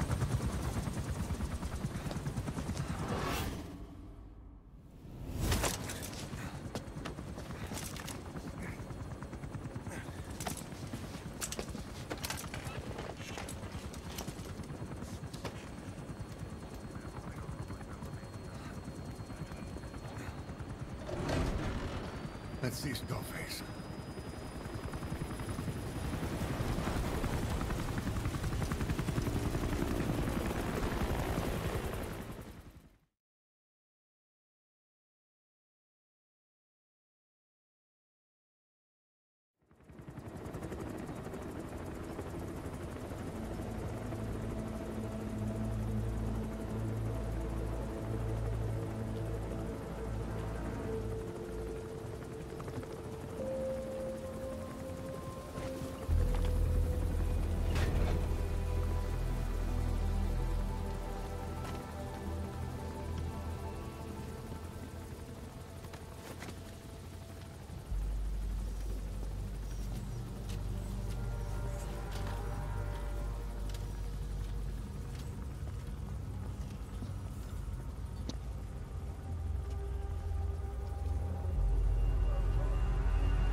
There were 3.